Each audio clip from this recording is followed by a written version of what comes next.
afternoon, everybody. It's Tuesday night. It's a little after 9 p.m. Thanks for staying with us through the Mama's Family Marathon. It's time for What's on Joe Mind. We are a fan cast about the world of G.I. Joe. I'm your host, Mike Irizarry. How's everybody doing tonight? I'm going to have to write the network brass about getting a better lead-in than Mama's Family. Next week, Freebie and the Bean. Going to be a good show. I mean, have you seen our numbers, Rob? They're like Mama's Family should be writing a letter to complain about us. If, it wasn't canceled 30 years ago, but whatever. Anyways, joining me here in the top row, he is the former head of marketing for the G.I. Joe brand at Hasbro. It's the Hot Show, Mark Weber. That's right. And with the wife and the kids away, it's my house, baby. And that means daddy law, anything goes, including Lonely Dog, Emma Frost, the White Queen, is riding shotgun tonight. That's right. Is that bonus shotgun? Is Colin in his little hutch over there? Colin wants no part of the dog, so he's probably like, whatever, Morlock. Get downstairs where you belong. Maybe that's finally taking advantage of the empty house. Yeah. To rule on his own. Colin is sitting on the couch with a smoking jacket and a snifter of brandy. Yep. Driven the dog down to your basement hideaway. Yeah, he's up there watching Cat's Trapeze Theater, probably. Right. Yeah. With Alistair Calico. But anyways, in the bottom row, he is our comic book expert, star of Stump Ragtime Rob, the 16th most popular game show in America. And it's Ragtime Rob. Stuck at 16th, huh? Isn't he 20-0 on Ragtime Rob? I believe 25 after last week. So he made the Undertaker his bitch. Yeah. Yeah. All right. Take that, Taker. Mm-hmm. Also joining us in the bottom row today, he is the man that is trying to end Ragtime Rob's rampage of destruction. He is also the designer of said rampage of destruction. From After Action Report, editor-in-chief Josh Eggebein on the program tonight. Thank you, guys. I have to say that as this version 2 Stump Ragtime Rob, I didn't do a very good job of asking him hard questions. I thought I was, but I got some other plans tonight to stump him. Oh boy! In season 1, I mean, he missed what, 2 of them? 2. I think so. Yeah. 2 out of 15, 2 out of 25. So yeah, I mean, it's not like we were chugging along on some 500 batting average here. I mean, he was unleashing a 1996 Chicago Bulls rampage on your questions. So it's in season 1, and now in season 2, he's off on a historic run. I would prefer 1998 New York Yankees rampage. Ooh. We'll see if that continues tonight. Thank you guys for having me on the show. As always, I appreciate all you guys' help, and in honor of the way you guys have complimented me on my displays, I have created slides. Oh boy. With great design artwork. You guys rock. You rock. That's better. That font like Johnny Carson. is amazing. That font, woo, we're gonna have to license that font. I know, man.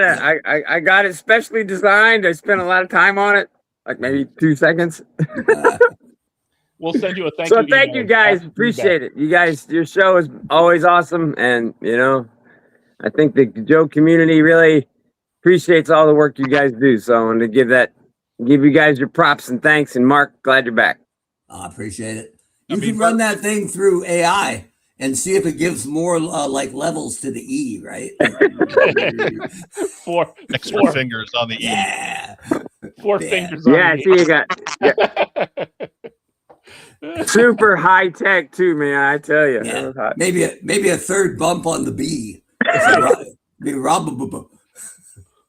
But Sharpie and paper. Can't beat it. Small segment a small segment of the GI Joe community is happy we're here every week. Mhm. I don't know about all of them. Certainly not as many of them as there should be. Right.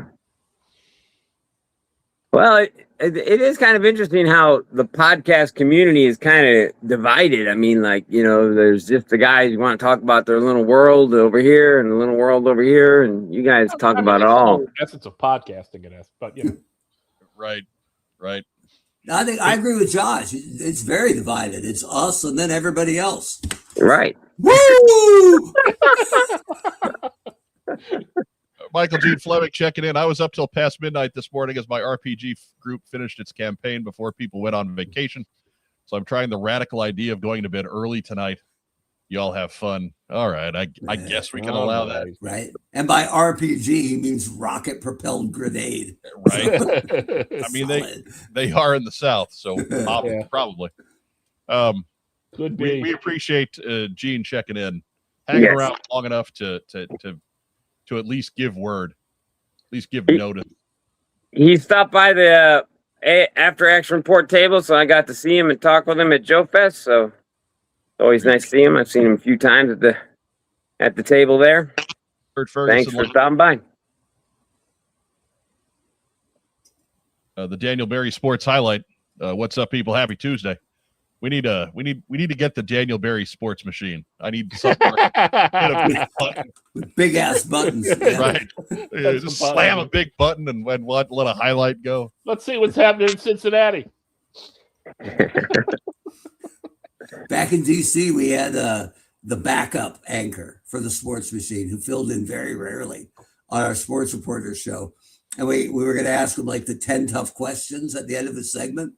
And like they were all like local sports. And in the middle of them, we said, "Do those big buttons do anything?" they don't do nothing, do they? And he was like, "Trade secret, can't say." Yeah, they don't do nothing. George would have had his head. And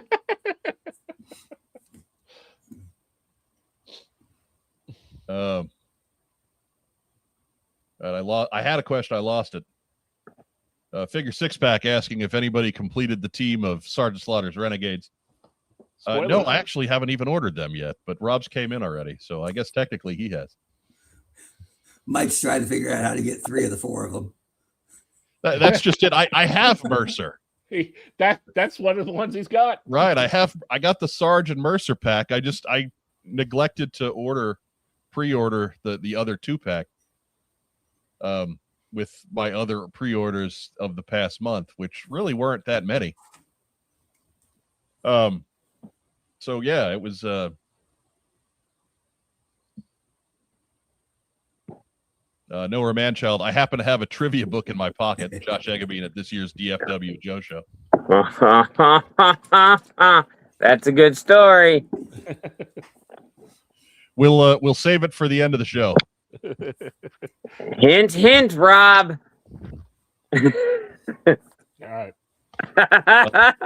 The Gunny wants to know when we would like the brownie set. I think there is never a moratorium. Like anytime a brownie shows up is fine. So whenever you get the opportunity, I believe the answer is yes. We look forward to that. Appreciate that, Gunny. Mike, it looks like a missed opportunity here with Tweet Yourself.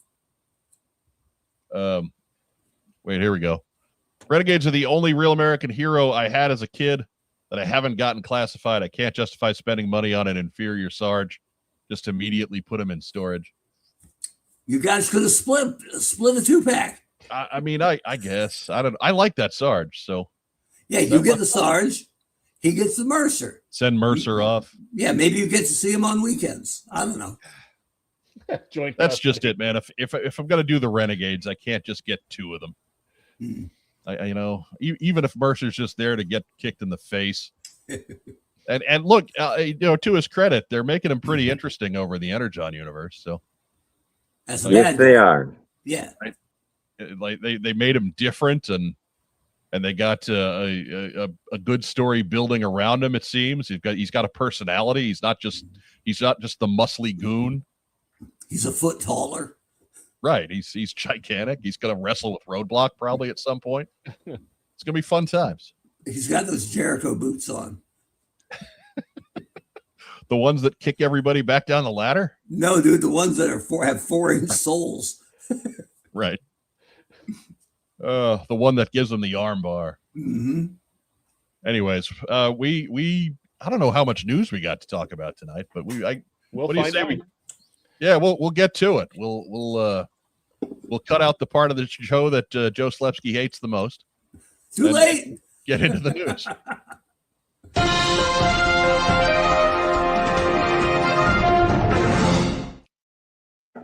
I have a hard time believing that Joe hates empty blather. Sorry, that was a mess. You guys were back and talking already, and I still was waiting for the news graphic to come through. Oh, it's good times. Good times on the old PC tonight. I shouldn't say that. It's a MacBook. I've probably insulted it. Thought it was a PC Junior. Right. But, Commodore 64. A Copy 3000. Yeah. before we get into the news, make sure you're doing all that cool YouTube stuff for us. Make sure you're hitting that thumbs up to like the video, sharing us in your various online collecting circles. Leave us a big boy comment down below. And if you haven't already, for God's sake, please subscribe. None of these things cost you a cent. They don't take you hardly any time. Just, click around. No one's going to call you loose morally. Oh, maybe the hot shot. Maybe. But that's fine. It's pretty simple. Help you, help us. That's what we're all about. Right. Mm-hmm. Help us, help you, help us. Yeah. We'll go with that. But yeah, do all that cool YouTube stuff. We really appreciate it. That's it's the number one thing you can do to help us out, although we'll cover some other ways later on. Mm-hmm. In the meantime, first news item. Brownies. As if there was any doubt. Yeah. After Action Report Command Files, Volume 3, coming into the home stretch. Today is, of course, July the 7th, as we record this. So this campaign is going to end on July the 9th, which means you're running out of time. Means I'm running out of time.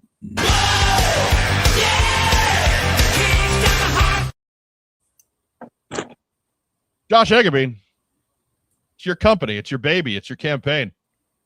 Yes, and I'm helping out with the awesome graphics again. With visual aids. So what can you Johnny tell Carson, throw. What can you tell the people at home that we haven't told them over the last 7 weeks, and why they should pledge after Action Report Command Files Volume 3? Well, just so I didn't forget anything, I do have notes. So we've had quite a few cool things happen in the last few weeks. Me and Greg and some bunch of people at Joe Fest went through the Cobra list, and we realized that we were way short and missing characters. So now the Cobra character list is now over 300. Originally, we thought around 200, 250. So 300 characters, which is now pushing the book to around 200 pages. So we have less or more characters and more pages. So that's the biggest thing. No price change or anything. Josh Blaylock has agreed to do our forward, and he's going to talk about creating the characters of like Kamakura, Zanya, Wraith, stuff like that. Okay. Which is obviously as the publisher as well as a writer, he's very influential in creating some characters. Right. Brian Sauer of Assembly Required, and extraordinary designer, because our book is longer now. We need more help. So he is joining me and Greg, and the three of us are going to jam on the book and get it done. Jamie Sullivan, of course, has already been contributing artwork and he's also doing the Dust Jacket again. He's doing a Cobra version, which is the final stretch goal, by the way. We're almost to the fourth stretch goal, which is black and white prints of Mark Pennington's artwork. And Mark has already got it about half colored. I think I got the slide for that one, I think. So he's colored that. And then the final news is that if anybody is backing the Kickstarter and they are doing add-ons or they're doing a bundle, like a Command Files bundle or an all-in bundle, all the books that are previous After Action Report books will ship in August. And then, of course, Command Files 3 will ship when it's completed spring of next year sometime. Okay. So it's a lot of news, but all really cool stuff, especially the guys coming to help us and make the book better. Right. That's a ton of updates, man. That's a lot of beef you're at in the middle of that thing. Yes. Should I show it on the screen? Just kidding. 300 characters means it's all killer and filler. Yeah, we believe you. Right. We saw it when you held it up the first time. We could actually read all that. Oh, you could? You print pretty big, so. Well, I didn't want to forget anything, so I had to write my own notes. No, that's good, man. That's good. That's Just what word is. That's what the professionals do. Yeah, just like the Rock. Well done. Right. Oh man, that's a nice compliment. Thank you.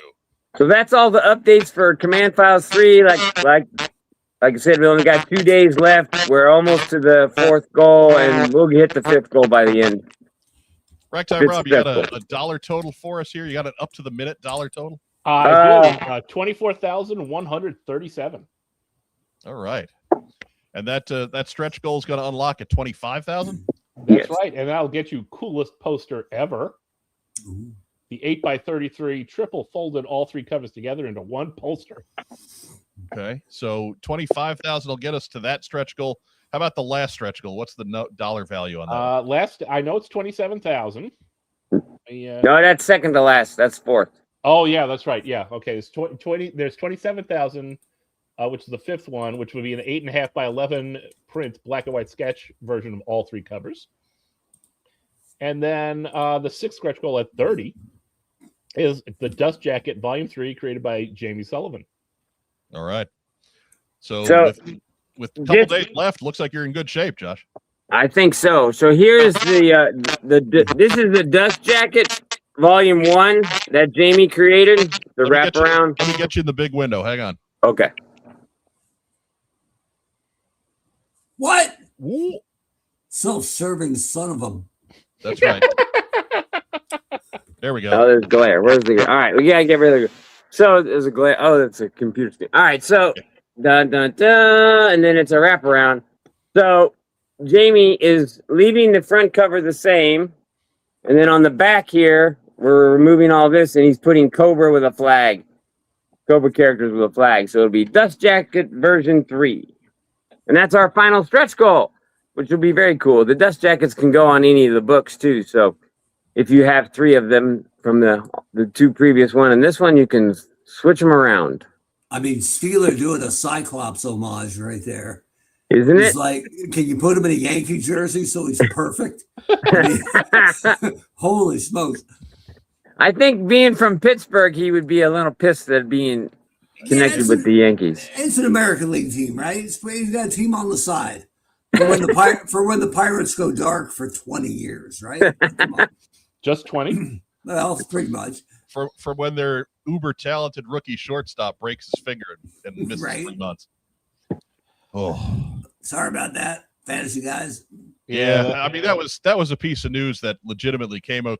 We saw it come across the ticker on ESPN today, and it kind of broke my heart. I don't care about the Pirates, but man, that city's not had a whole lot of seasons to really be happy, and yeah, that made me sad. How are they going to win if they don't spend any money and their rookies get hurt? I mean, geez. I don't know. I guess they'll have to just content themselves that they're going to not pay those guys what they're worth well into their 30s. All right, Dustin Jeffrey is tempting fate here. Oh. Hang on, I don't have. Where's Dustin Jeffrey? Dustin Jeffrey. Nobody chooses the Yankees as their American League team. You know, that's fair. All that winning tends to poison the fountain. Yeah, but we're bringing them back. Hey, we don't win that much. Come on, we're the underdogs. We really don't win all that often. Against the evil empire of Tampa Bay.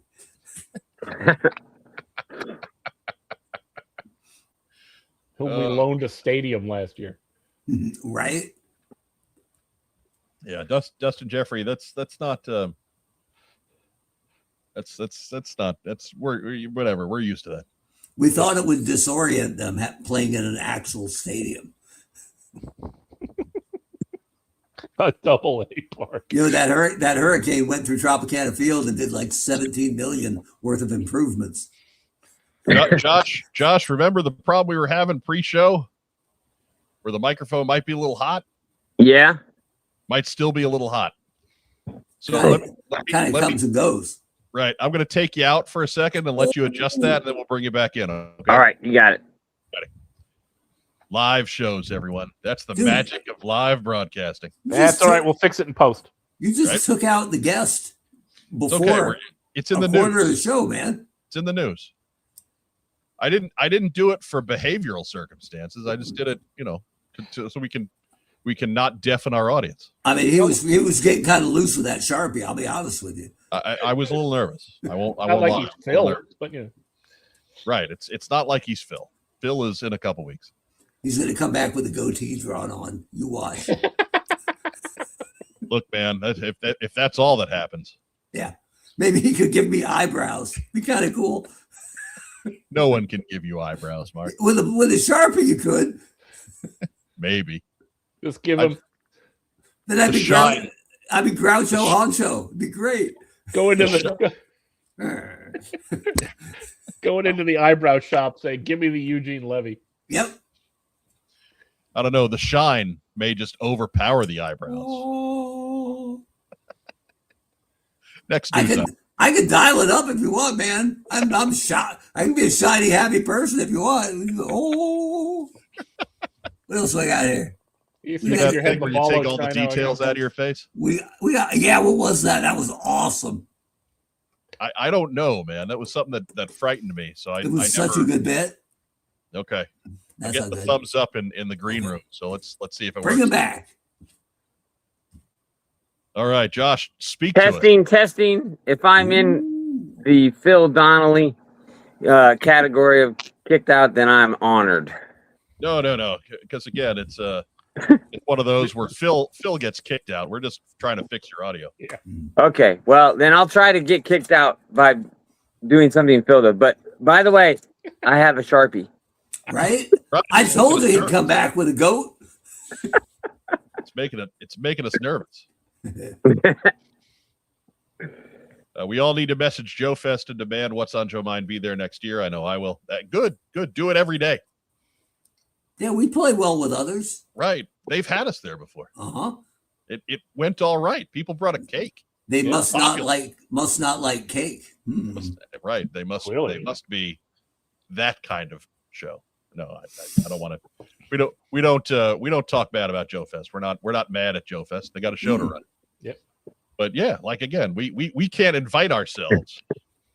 We need to convince them to invite us. That's how we get to be guests in places. Yeah. People have to invite you to places. You don't just show up.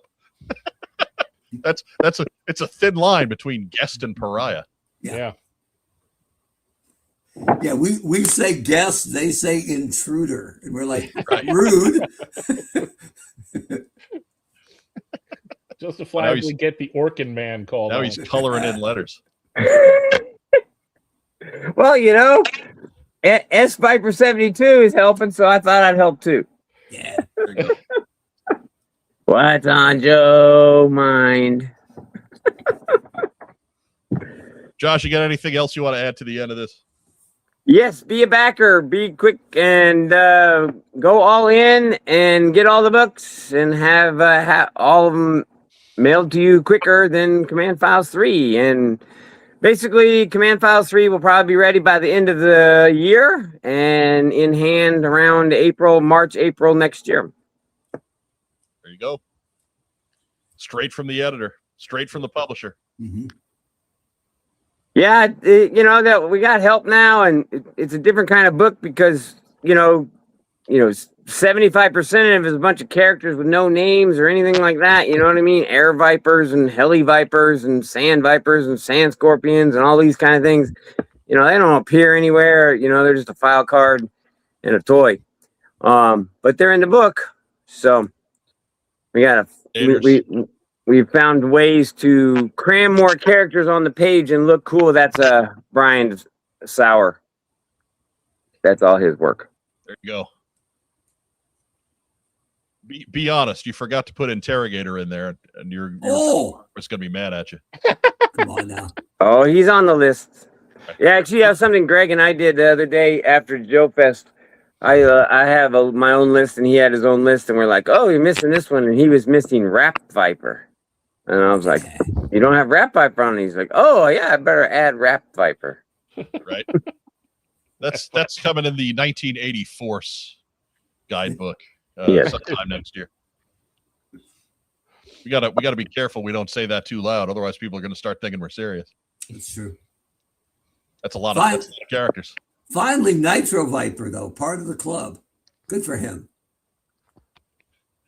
Yep. Okay. Template.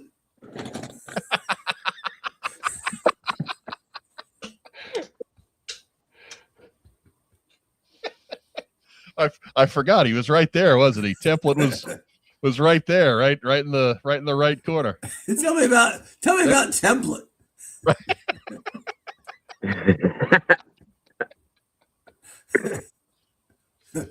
Let the man be lazy for 1 second, would you? I mean, let the man stop working for just a minute. Dude, he was doing arts and crafts. He's not lazy. Most people are doing their work on AI. He's actually drawing stuff. Yeah. Oh, Luke. Wow, I got a compliment on my designs. Yep. I know what that is, man. I was dicking around until 3 a.m. last night making baseball cards for a dumb thumbnail. I understand. I understand what that's all about. Scorecards too. Nothing but the best. I figured you would appreciate the score. Oh, yeah.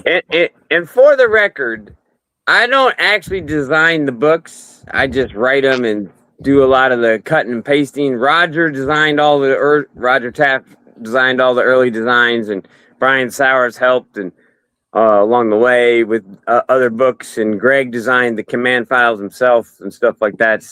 And I just kind of cut and paste and edit and write. So my little arts and crafts projects aren't the designs of the book. We have no complaints about the design of books themselves, just the slides that you send us for. Right. I know, but you never know. The audience might think I'm doing arts and crafts in our books. So if you don't know about our books, they're actually very well designed. Yeah, no, he hires people for that, folks. Oh yeah. Or they this just audience has these books already. Yes, or they just contribute. Like Greg, came to me with I don't know, like 4 years ago. This story's been told many times, but he basically was drawing his command files himself for about 10 years online on his Instagram, GUnit2472. And then I was like, hey, let's make a book out of it. And now here we are on volume 3, 5 years later. So. Ed, please, I want to say we'll come back to your Yes. your question. Save it for the end. Ask us at the end of the show. So anyways, next news item. Get to Brian Sowers' project. Yeah. Buck Belgium. Fans in Command Operation Space Chase has closed its voting. And you can see the winners here. These are going to be the Joes that are featured in all of the promotional material for Assembly Required this year, taking place in November in Des Moines, Iowa. Command is going to be Duke, Special Ops Lowlight, Flight Specialist is Airborne. Which one? The newer one. Okay. Fire Support Fast Draw, Engineering Tech Ops is Sci-Fi. Okay. Our Environmental Specialist is Outback. What? I have a feeling that a lot of the folks who went and voted just went and clicked and hit the most recognizable name without realizing that these are the later versions of this is Blackbeard Lowlight. This is Sky Patrol Airborne. There's only one Fast Draw. There's no mistaking the king. It's Sci-Fi version 2, who was a pretty good figure in fairness. This is I hope to God that is Dino Hunter Outback. Please let it be Dino Hunter Outback. Well, I mean, we did get Dino Hunter Lowlight.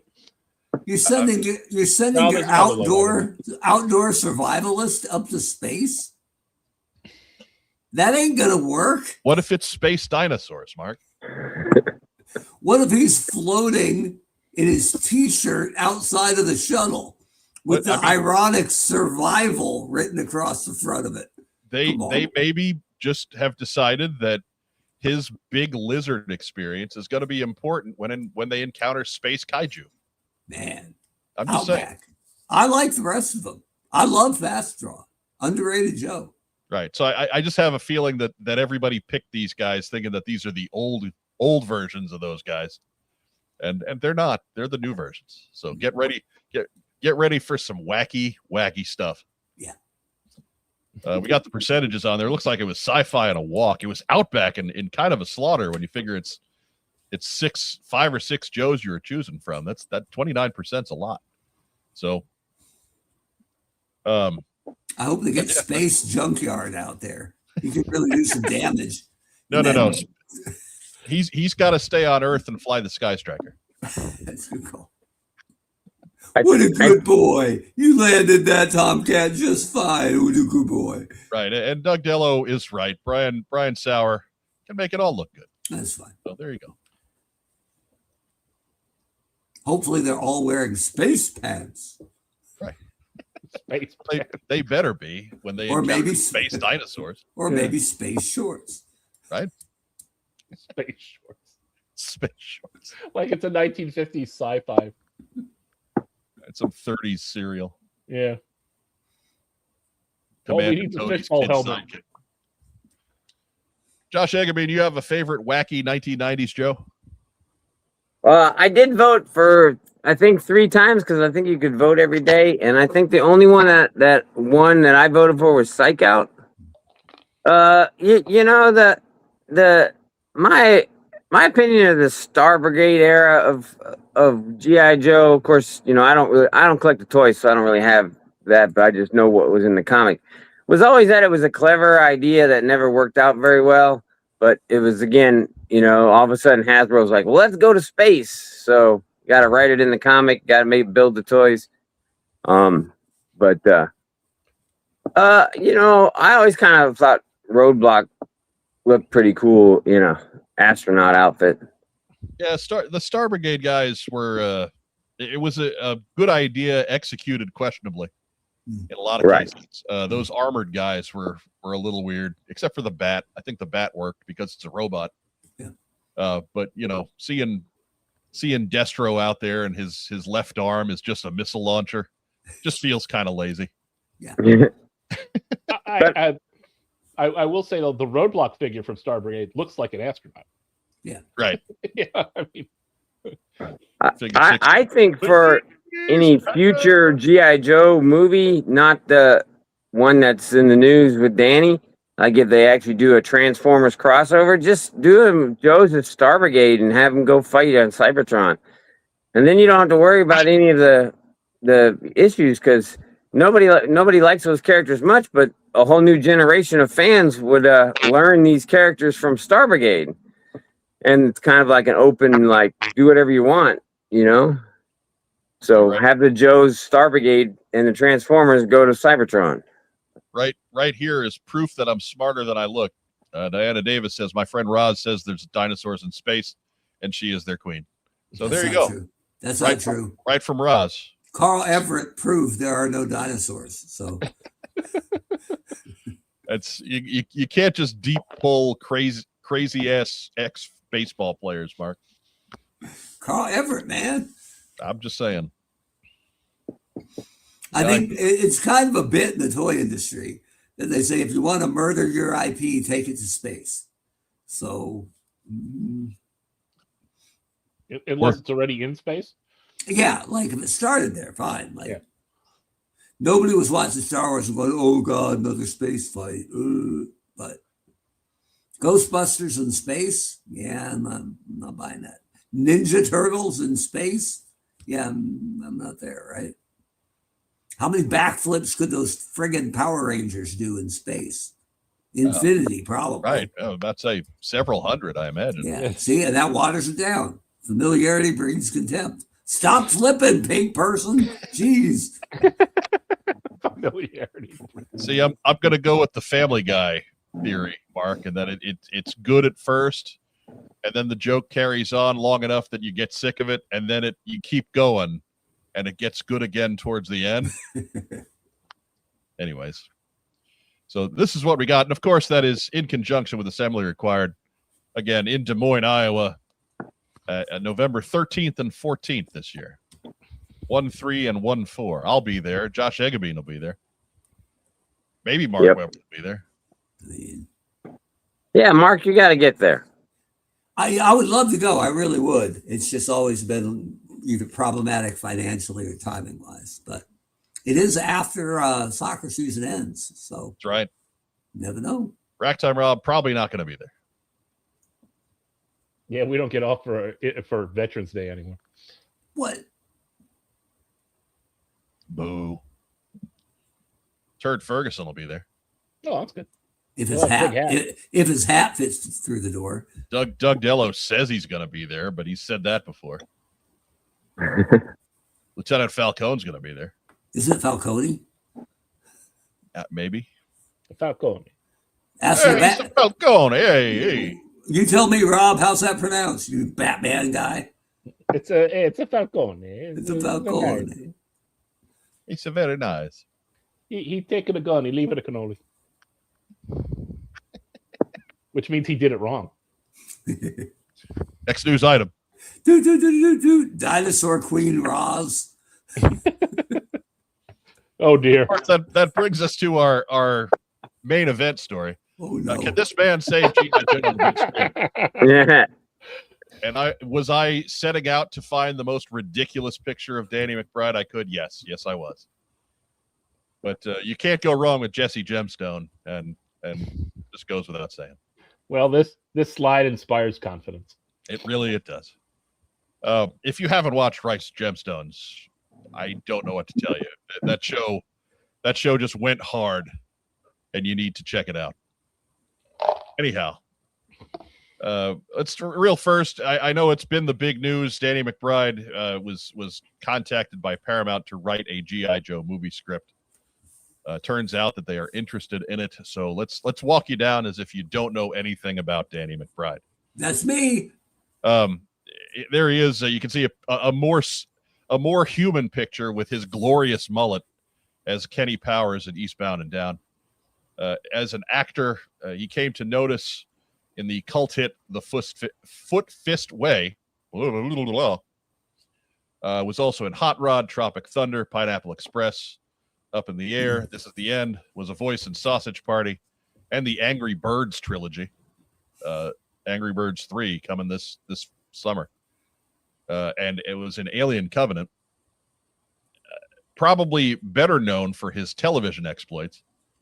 Eastbound and Down, where he was Kenny Powers, as seen in the picture there, and then was with Walton Goggins in Vice Principals, and then with a cast of dozens in The Righteous Gemstones. Including Walton Goggins as the immortal Baby Billy. Uncle Baby Billy. And then we get into his writing credits. He was the guy who wrote The Foot Fist Way. Wrote the terrible movie Your Highness. Legacy of a White-tailed Deer Hunter is one of his. He rebooted the Halloween franchise. It got a little bit of a law of diminishing returns on that as far as fan reaction went, but it was well received in 2018 when he rewrote Halloween. Exorcist Believer was more recent project.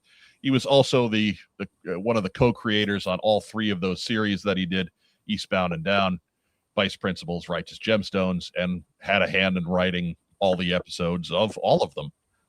So chances are, if you've seen Danny McBride in anything, you've seen him in something that he at least helped write. So there's certainly a track record of somebody who can get entertaining shows that people like on television with this guy.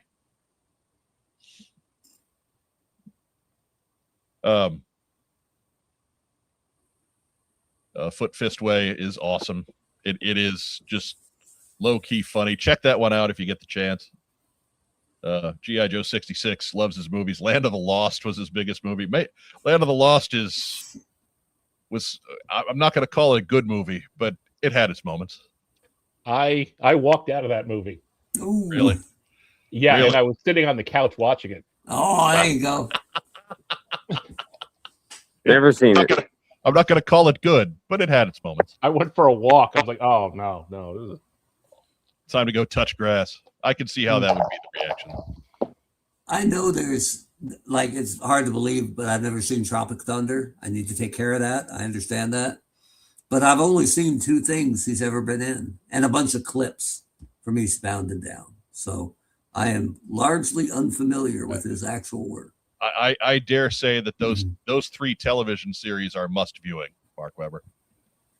Eastbound and Down is fantastic. The first 3 seasons of Eastbound and Down are amazing. And then there was a 4th season, which wasn't quite as good. And then Vice Principals is only 2 seasons, only 18 episodes total. But it's him and Walton Goggins being destructive.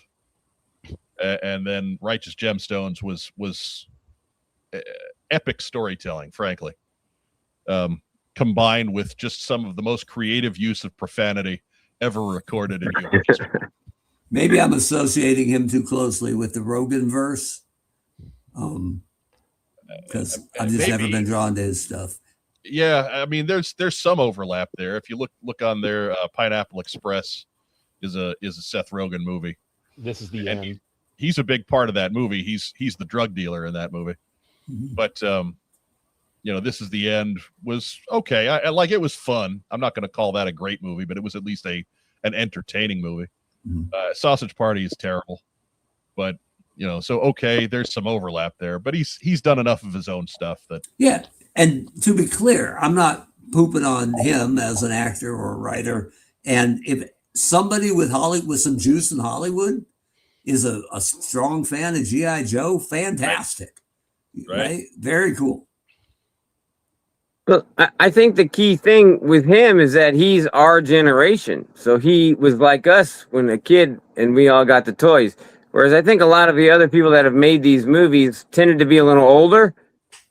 Older in generation wise, boomers are into the boomers and they were like, well, I'm 12-inch guy, or, you know what I mean? Or I don't want to put Duke in his bandolier strap, or, you know what I mean? Like, they don't want, and I think he's probably in that category of like, that's not what I want. I want what's in the toy, what was on the cartoon. You know what I mean? So I think, if he goes that way, it'll be a successful movie, which is why the other ones haven't been as popular with the fans, even though the general public, who probably doesn't really know much about G.I. Joe, will enjoy the movies, but us fans are like, that's not G.I. Joe. But I think he's going to give us the G.I. Joe. The key thing that I heard in a couple of his interviews I watched was the word Springfield. Yeah, and I was like, we'll get to that. And what made all the ripple in the news was he appeared on the Happy, Sad, Confused podcast with Josh Horowitz back on July 2nd. Some quotes courtesy of our pal Jeff Butler, who did the transcribing. I have watched the podcast, but he did all the work, so I got to give him credit. I've written the script. Yes, I'm stoked about it. I'm really fired up about it. Paramount seems fired up about it, so hopefully we're shooting it next year. When he was asked about the inspiration, it was definitely based on the cartoons and the comics. G.I. Joe was my thing when I was a kid. I liked it more than Star Wars, more than anything. I loved G.I. Joe. Jeff Fradley and John Carcieri, who I wrote a lot of Righteous Gemstones with, we sat down, we cracked something that we really love a lot, and weirdly, it grounds G.I. Joe. It's not a comedy. It's suspense and action, and I think it's going to be a lot of fun. You're following Duke and a group of other Joes. There's that town in the comics, Springfield, which is a town that's secretly all Cobra. That's where our film takes place. And then we have some pretty interesting people lining up to be in it, too. I don't want to get ahead of myself, but it looks like it's going to be pretty fun. We do have a link to that episode of Happy, Sad, Confused in the description down below if you want to check that out when we're done here tonight. Thanks to Josiah Alcorn for the super chat. Super chat's still open, by the way. Great way to get your question on the air. It's super chat. We need new equipment, as you know. You can tell by the lighting in Josh Egabee's place. We're Dramatic. gonna mail him some lights. We Yeah, got to Highlighting the comic collection. we got to get him out of the crypt. My knee's been bugging me. So yeah. But but that is a valid point there from Josiah Alcorn. He did want to do a Dreadnoks movie, and Paramount came back to him and said, "Well, hey, we need to relaunch the franchise first before we worry about doing a Dreadnought movie." Can I throw a flag on that specific point though? Sure. It's the part where he's talking, Joe, is about 54 minutes into this podcast. And in the span of 12 seconds, he says Dreadnoughts 3 times. Okay. Just saying, gave me a little pause. And when he was talking about how big a fan he was, he's like, oh yeah, I still have all the characters. How many characters do you have, Mike? How many Beachhead characters do you have on your shelf? Well, I'm not worried about him calling the figures characters. yeah, I mean, Mark, it's one of those where he's sitting there doing a live interview, and maybe he didn't word that the best, but we understood what he was talking about. Yeah, but if this was a guy at Joe Fest you didn't know who was just talking to you, and he told you like, "Oh, I have all the characters at home, especially the Dreadnoughts. I love the Dreadnoughts." Your immediate thought would be, not as big a fan as he's pushing him off to be. Right, but that's also context, Mark. You're at Joe Fest. Yeah, that's a good point. You know, we're talking about somebody who functions in actual society. Like, I don't think anybody's trying to make Danny McBride out to be a super fan. Well, a lot of the fans are online. Well, yeah, but they're kind of not thinking about this straight. They see a guy who they recognize connected to a movie. 100%. And I think that's my overall point. Okay. Because most of the people talking about this, and this is not on Danny McBride at all, but they're saying Joe movie to shoot next year. Correct. Which is not what he said. Right. And not what this means. Trust me, I have a little experience with Joe movies not getting off the ground. So hopefully we're shooting it next year means nothing's nailed down. Yeah. That's what it means. Yeah. So don't misinterpret that. It means 90% that's not going to happen. And 50% chance it never gets shot at all. That's what that means. Right. Given the history of Paramount with this franchise. The only thing you can assume from that is that, yes, he'd like it to shoot next year. Yeah. And I'm rooting for it. I'm rooting for him, right? I've always been a Joe fan, always will be. But the expectations of the fans online has so put the cart in front of the horse, right? Right. Shooting next year, probably January 1st, right? Yeah, that'll be 2027. No, hopefully we're shooting it next year. Right. I think some of this is just kind of optimism on his part. Yeah. Where if everything rolls through without any kind of conflict, without any sort of issue, maybe around this time next year they start picking locations. Yeah, good for him. And just to be crystal clear again, he's not misrepresenting anything here. No. But the fans have absolutely run with this and gone, "Oh, they're shooting next year." Okay.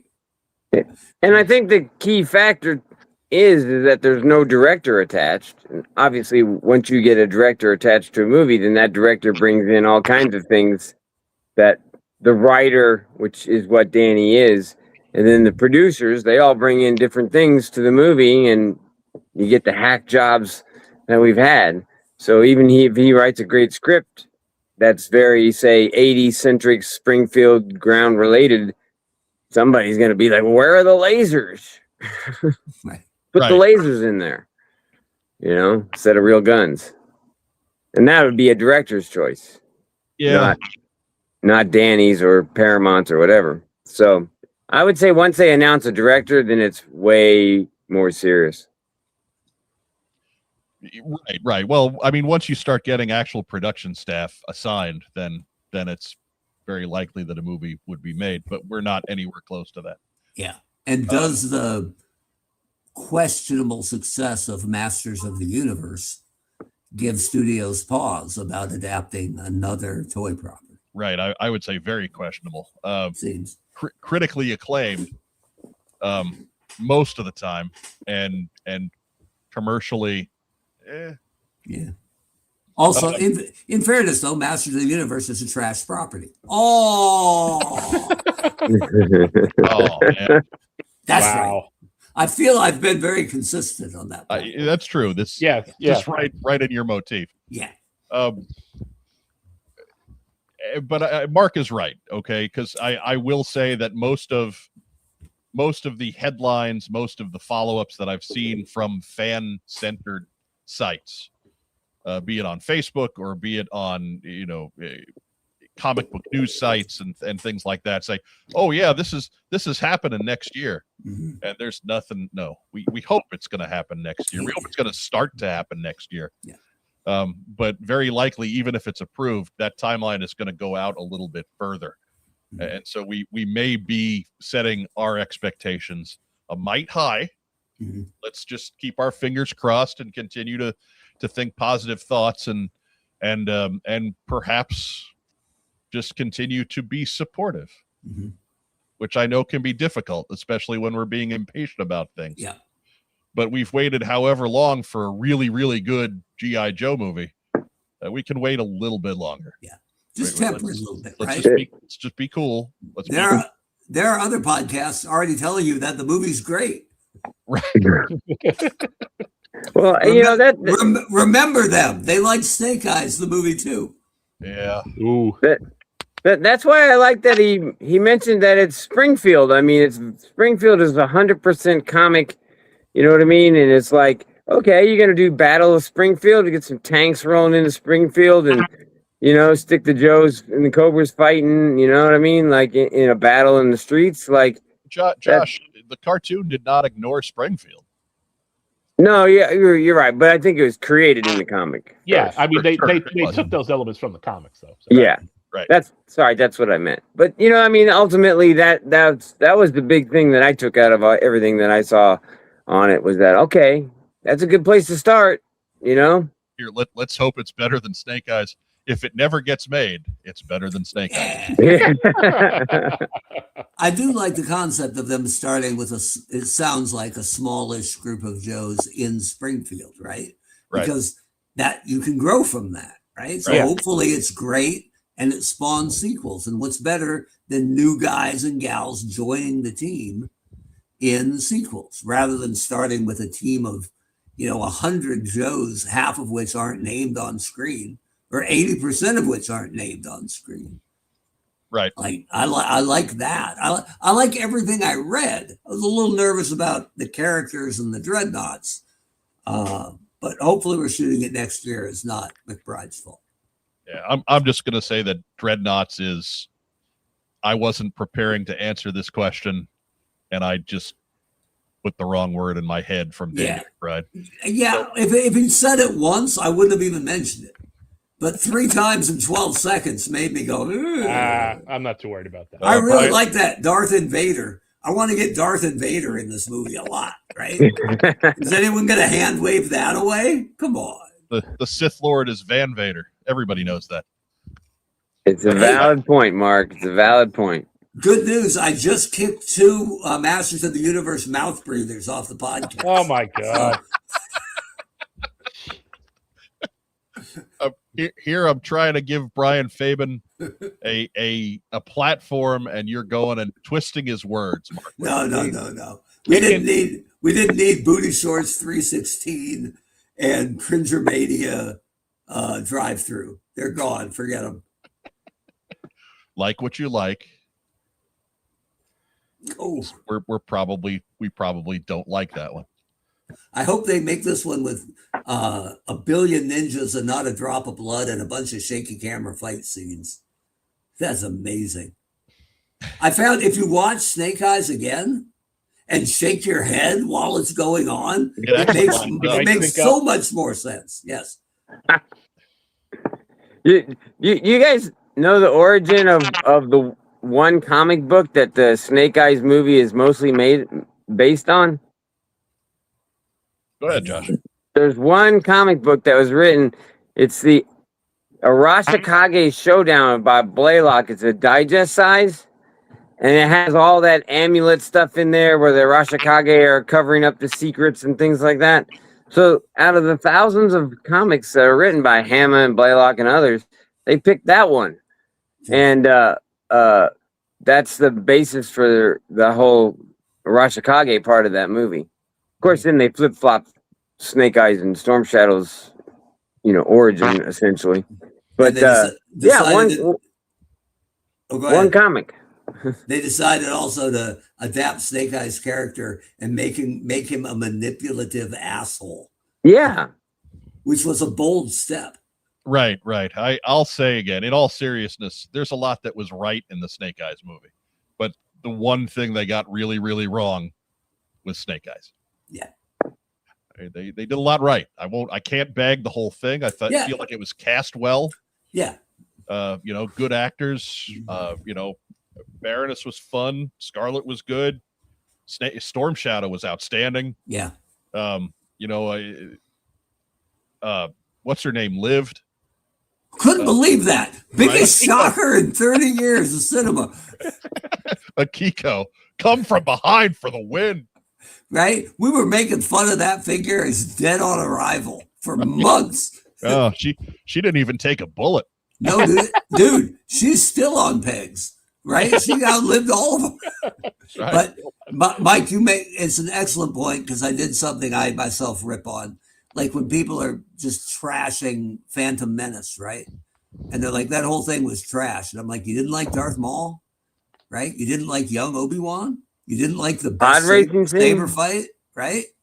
Like, there was a lot good in there. I'm not saying it's a good movie, but there was a lot of good. And yeah, in the Snake Eyes movie, Baroness is good. Scarlet's good. Storm Shadow was great. Yeah. So, yeah, it's not all bad. It's just monkeying up the main character as a total package. However, yeah. It'd be like if He-Man in the Master of the Universe movie was talking like a 50s gangster, right? See, give me my power sword. See, where's my battle cat? Skeletor. You coppers. Yeah. That'd be cool. That'd be a fresh new take. What if we took Snake Eyes and made him an asshole instead of the moral center of the whole damn book? Right. Yeah. It was the one guy that always does the right thing was in there, not making mistakes, mind you, making morally questionable choices at every step of the way. And when that's the character that touches every other character in the movie, it kind of poisons you. Yeah, the one guy who always makes the hard decision, even at great personal cost to him. Right. And he's got, to his credit though, he has a badass costume, man, and he wears the hell out of it for the last 5 seconds of the movie. Dustin Jeffrey says there's always something good to find in a movie, except for you, Rise of Skywalker. Look, I'm going to say that even Rise of Skywalker introduced a lot of characters that they didn't give themselves time to explain. So you can just fill in your own backstory. I can't back up Rise of Skywalker. It was no good. There was a miniseries that DC did in 1985 as part of their 50th anniversary celebration called DC Challenge. And the whole thing was supposed to be like 12-issue mystery with the characters of the DC universe. And one writer would hand off to the next writer, but they didn't have they didn't have an end game. Basically, they'd hand it off to the next writer and go, okay, you write the next part, and you'll figure out the next part. But they didn't have it. That's the last. That's the sequel trilogy to Star Wars right there. Yeah. DC Challenge was a mess. The sequel trilogy turns into a mess. What happened I honestly don't know what happened at the end of DC Challenge. Yeah, I don't even remember. Oh man, I mean, it was like I said, it kind of like, you know, I bought the last issue just to see, and it was just like, well, I've missed the other ones, so I don't know. But it was kind of unfortunately a bit of a mess because the next writer didn't know what the heck the previous writer had done, and you know, it was just right. So not to turn this into Snake Eyes discussion, because Lord knows we've beaten that horse till it's dead. But again, just to send out the message that let's relax a little bit. What brought Danny McBride into the spotlight too? He put out a book of short stories. And when he was asked by GQ magazine in an article, what are your inspirations? He listed G.I. Joe comics as one of his 7 inspirational materials. So again, we know he's got some roots with this, and he's going to take care of it. And it's good that we're finally excited, because Lord knows the first 2 months of this was, oh, well, he just does comedies. It's going to be a stupid, silly movie. Mm-hmm. Stop. Just because you get famous for doing one thing doesn't mean it's the only thing you can do. Yeah. Look at Jordan Peele. Mm-hmm. So yeah, good example. Right. Let's just let this happen. Let's not be super critical like we can be as an online community sometimes. Let's let it get made on its own timetable. Let's just relax.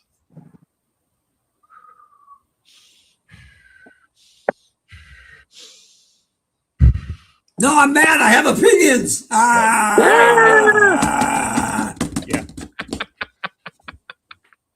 Oh yeah. Nowhere Manchild brings up an excellent point. Now it's time for G.I. Joe challenge. No. That's Next not comment. a good point. Oh wait, that's not. That's there we go. Michael Keaton heard that until summer of '89. Yeah. Again, Michael Keaton was known for being a comedy actor and a comedy performer on a couple TV shows. And it changed some things. Mr. Mom is going to be Batman. I remember that. Yeah.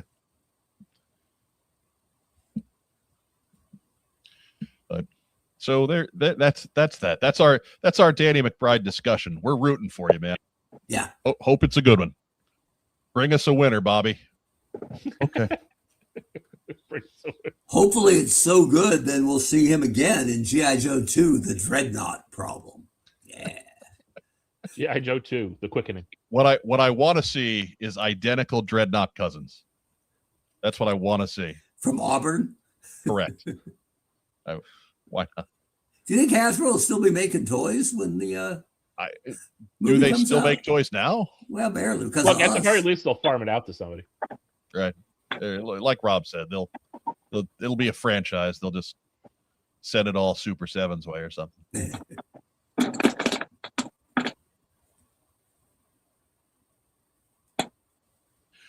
Anyways, next news item. We're into comic news already. And Skybound this week. I got to do a bio break. Oh! It happens. Oh no! He's killed his camera. All right, let's just take him out for a minute. Was he in a bathroom? Is that why he had to turn the camera? Maybe. I don't know. I don't know what's going on. It's Josh. We're always a little bit in the dark. That's fair. But he'll be back, I swear. Anyways, Skybound, or rather, it leaked this week through a couple of Tomb Raider sites that this project was going forward. It's going to be available in October. I believe it's a mini series. I couldn't find anything that confirmed that, but honestly, I didn't look that hard. But G.I. Joe, Real American Hero, and Tomb Raider, written by Kyle Higgins, art by Elena Casagrande. Maybe that may be my favorite last name of 2026. Casagrande. But again, I believe this is a mini series. Ragtime Rob, correct me if I'm wrong here. I don't know. This is actually the first I've seen of this. Okay. House of Dagobah is late. He did bring a bag of Tostitos and bean dip. Good, because we were kicking you out, but we need bean dip, so you're in. Deal. Diana Davis has been sitting on this for so long.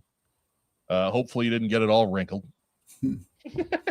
But it looks like it'll be fun. I'm kind of curious about the Cobra sigil on Snake Eyes' shoulder. Ruh-roh. We're dealing with some other fun characters. You get Helix up there. We got Stalker up there. We got Shipwreck up there. So not just the standard, big main character is going to meet Duke, Scarlet, Flint, and Lady J. You know, Right. we're going to mix it up with some of the B team and the weirdos a little bit. And I like that. But there's not much to tell you.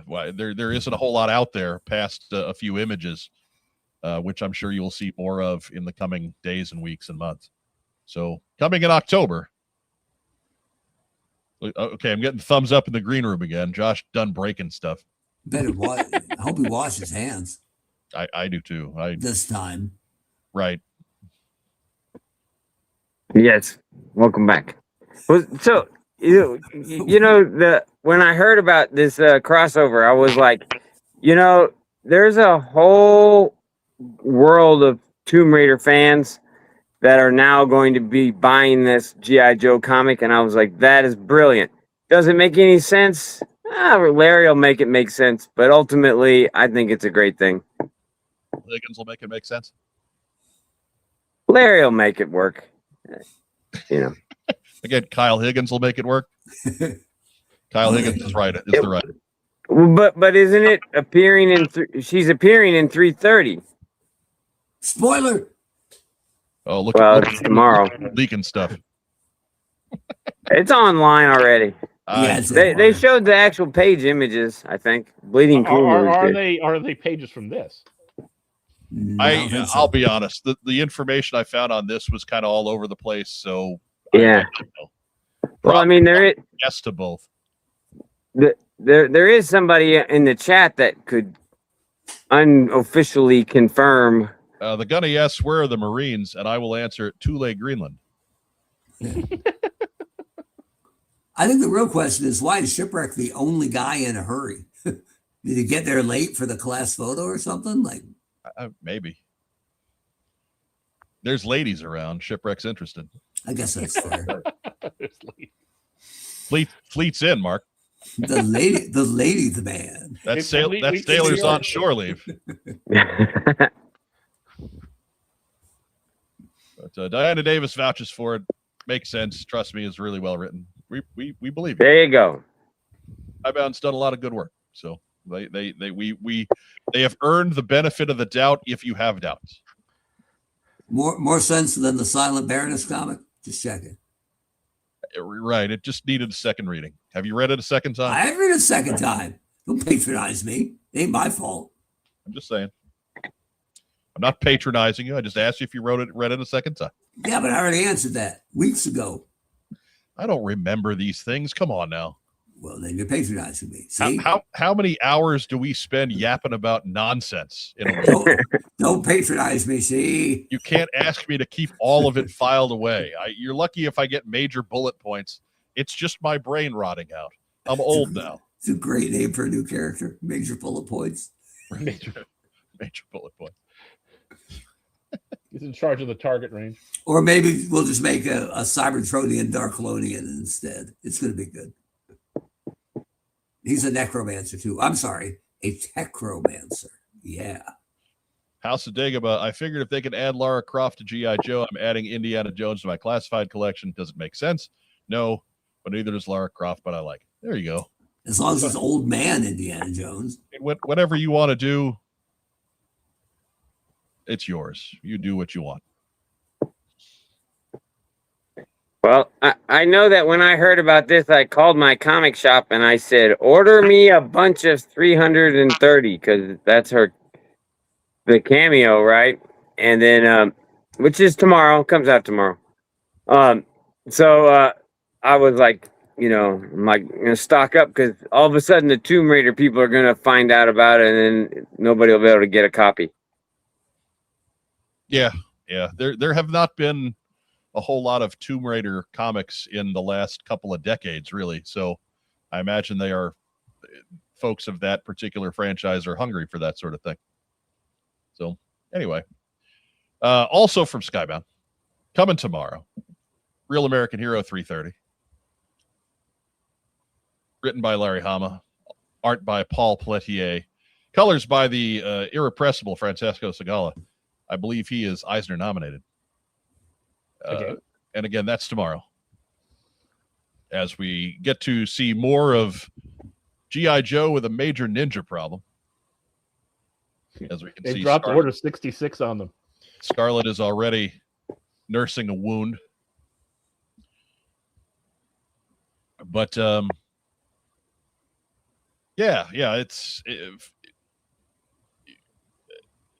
don't want to go and give away plot points for folks that haven't caught up. So Yeah, great cover. Yeah, fantastic cover. I love Love the it. cover. Lee Weeks, I believe, is the art on the cover.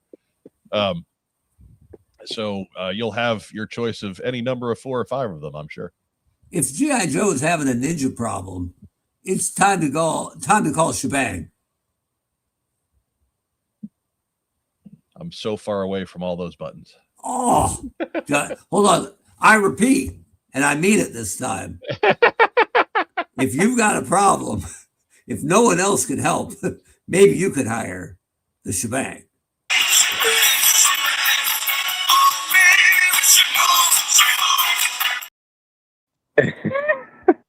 We'll fix it in post. Right? Oy. There you go. And if that's confusing to you somehow, just stick with me. Watch it a couple more times. Shebang is a complex ninja and kind of hard to follow. So bitter. So bitter.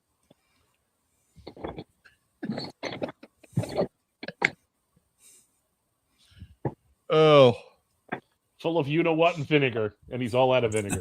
right. And bubblegum. I mean, Josh is down to nothing but vinegar at this point. He just got rid of the rest. So, Exactly. anyways, that's tomorrow at your local comic shop or wherever you get your comic books. The following week, G.I. Joe in the Energon universe launches into action with issue 24. Joshua Williamson still behind the keyboards there. Andrea Milana on pencils. Lee Loffridge on colors. It's part 3 of Crystal Ball's little mini arc there. Risk-taking center focus for the Joes. And supposedly makes an unusual alliance, which if you've been reading the book, you know what that's going to be.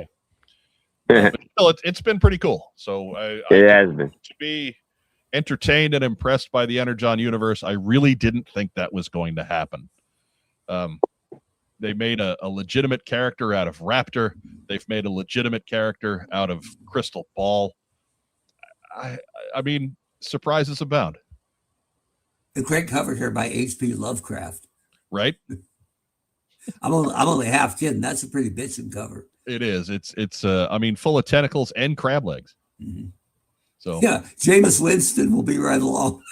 Get to your comic shop before Jameis Winston does. old crab legs. Jameis Winston walking out with 3 of these rolled up in his hoodie pocket. Right. They had him out there doing World Cup coverage before the U.S.-Belgium game this week, which I will take as the bad luck omen. Why did No, they there was something else. Why do they think we like him? I don't get it. I got my USA hat. Oh, yeah. Yeah, there you go. Happy 250th birthday. Anyway, sorry. You're good. I Comic thought books. I was getting out of your way. Mm-hmm. we were laying out. That is not tomorrow. That is a week from tomorrow. That is coming up soon at your local comic shop. We're not going to be here next week, so we figure we better tell you about this one now. And if we're looking ahead on the Skybound calendar, also tomorrow, Mask number 2, Transformers 34 will both be in your hot little hands. G.I. Joe 24, as we said, on the 15th, and then on the 22nd, Real American Hero 117 Homofiles edition. What's special about 117? I don't know. And then Void Rivals 32 and Void Rivals Trade Paperback Volume 5, which is the Quintesson War, also be available on July 22. I know Mark So Webber. much comic books. I love it. Breaks Mark- my wallet, but you gotta Mark- love how much comics Skybound's been putting out. It made a commitment to the Energon universe, and man, they're sticking to it. Yeah. Anything to keep Mark Webber's sweet Void Rivals dollars coming in.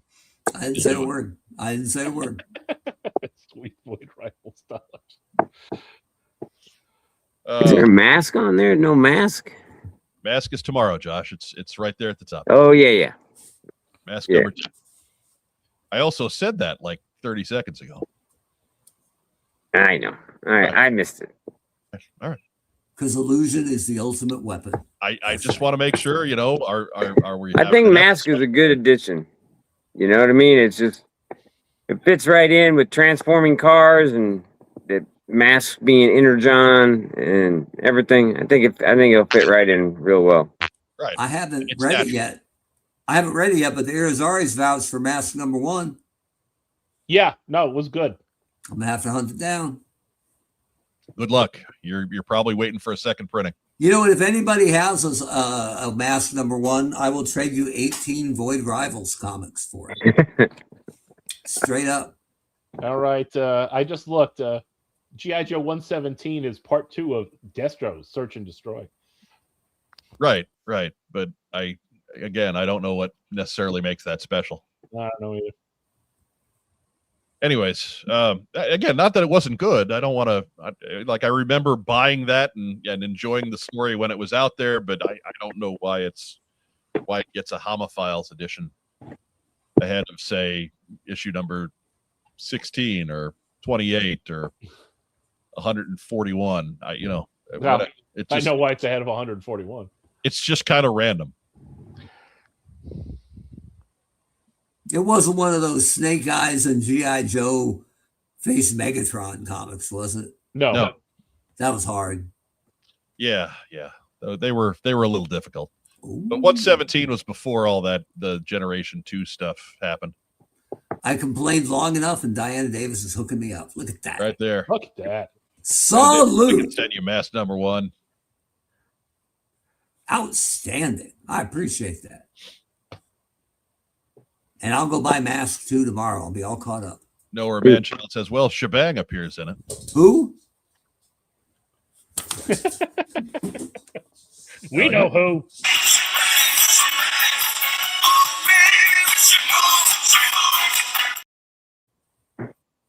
She bang. No, She moved. that poor dog. She just made her internet debut. Looking at the camera to say, why does he tote me around? That's Why- why Colin doesn't let me pick him up. Right. Kyle is smarter than the dog. Yeah.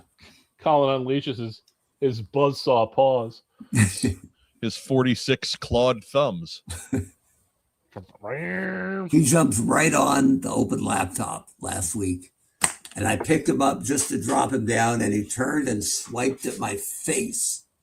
Got me on the nose, and I couldn't tell how bad. Right. And I couldn't drop him here because, pulling the full curtain back, there's a Roomba right here. So I didn't want to drop him on the Roomba, but he was starting to go wild, and I was limited for options. So he got like the rugby 2-hand chuck. Woo! Right off the backboard there. Well, Landed on the chair, had no idea what happened. that's what he gets for being violent. And I blame Rhode Island College. Right. Some days you just can't get rid of a bomb. Man, and boom. Next news item. Boom. Hey, it's that time again. The Heritage Auctions G.I. Joe Absolute, an American Icon auction is now open for bidding and features an extraordinary selection of 1,156 lots spanning the entire history of G.I. Joe, from the 1964 figures to modern era releases. With more than 700 AFA graded pieces, the sale offers an unparalleled opportunity for collectors to acquire some of the hobby's most coveted treasures. Highlights include one-of-a-kind prototypes, original artwork, international releases, and an impressive lineup of top-of-population AFA-graded grails representing some of the finest examples known. Some highlights include the highest graded pre-production carded 1997 Prophet Director Destro, the original artwork for Create a Cobra, the highest graded Goldhead Steel Brigade with mailer box, 2-up paste masters of Firefly, Ace, and Wild Bill, an uncirculated Cobra Terradrome, as well as a USS Flag and Defiant, and unrelated Manimals on the card, as well as first shot prototypes. Whether your passion lies in vintage 12-inch figures, a Real American Hero collectibles, foreign exclusives, or one-of-a-kind pre-production pieces, this landmark event delivers something for every G.I. Joe collector. Extended bidding concludes July 12th. That's only a few days from now. It's, what is that, Friday or Saturday? Yes. No, I don't have a calendar in front of me. God, I'm looking around for my phone. It's on the table. Visit ha.com/7487. That's ha.com/7487. Yes. July 12th is a Sunday. Yeah. Okay. The guys that are running that were at the Dallas show and at Joe Fest with a huge display. So that it's a serious auction. So, I mean, it's some of Daryl DePriest and other longtime collectors. Even if you're not intending to bid on any of this stuff yourself, and I would say that with over 1,100 lots, there's probably something in there that's not going to get out of your price range if you have any kind of money to spend. But even if you're not going to just spread the site around, help us get the antenna signal up on this one. Because one, that makes us look much more appealing to future advertisers. Mm-hmm. Second, it puts some coin in Daryl's pocket, and we're all for that. Mm-hmm. Daryl's our friend. He's got a barn to pay off. Right. That's And right. if he's going to be getting rid of really cool ass G.I. Joe stuff, we want him to get top dollar for it. So let's get this in front of the people that are willing to pay. There's a very small subsect of G.I. Joe fans questioning the authenticity of that Wild Bill Paintmaster 2-up because he only has 10 fingers. But let me tell you, that's as intended. That's how it was until recently. That is the real McCoy. Yeah. He In only 1983. mutated lately. Right. In 1983, the original Wild Bill had only 10 fingers. Mm-hmm. The 12-fingered Wild Bill is a recent addition. I think he's actually 11-fingered, which is creepier. Yeah, I'm Yeah. sure. You know that Super 7 Tiger Force Wild Bill hit the stands, and I know that spurred on that 6-fingered Wild Bill talk again. Wasn't it originally wrong on the last Wild Bill card? Right. But I think that's what brought it back around, is that it's also the same mistake on the Tiger Force. Yeah, that they had to have AI change the deco on their bullshit image. So they were like, hey, change this because it's wrong. Yeah, but keep the 6 fingers on the left hand. That's amazing. It's like an upside down thumbnail. It proves it's him. Yeah, it's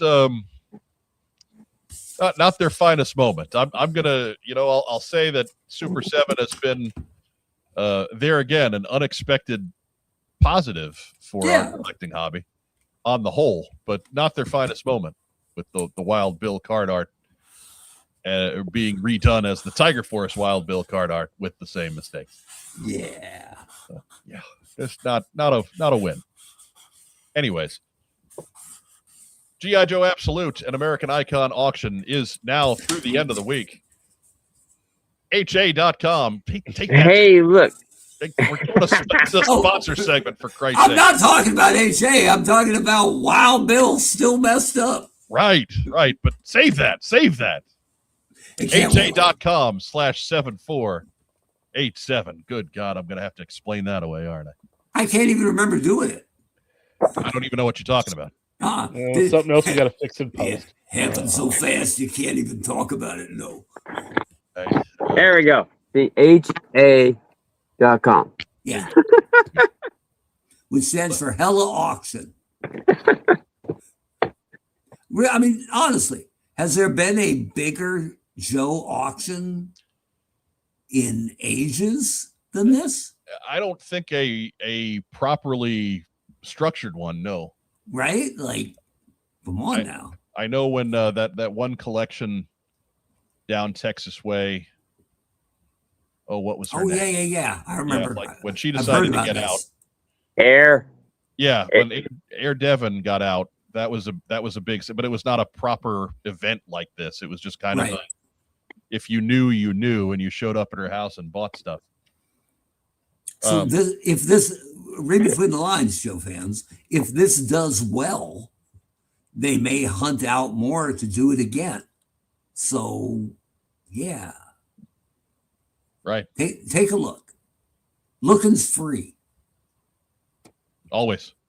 And again, if you can't buy anything, that's fine. I probably am not going to wind up buying anything, but let's spread the word. Let's help out with our fellow collectors who are trying to make sure that these things get into the hands of other people who want to take care of it. Yeah. Preserve it for antiquity. And as Gen X people, as collectors, we're all reaching our 50s and beyond, and sooner or later, some people will be getting rid of their collections. So it's like one of the first ones like this, like we were saying. There might be more coming down the line of the big collections. Like maybe they'll have a glider drone for my 1991 attack cruiser.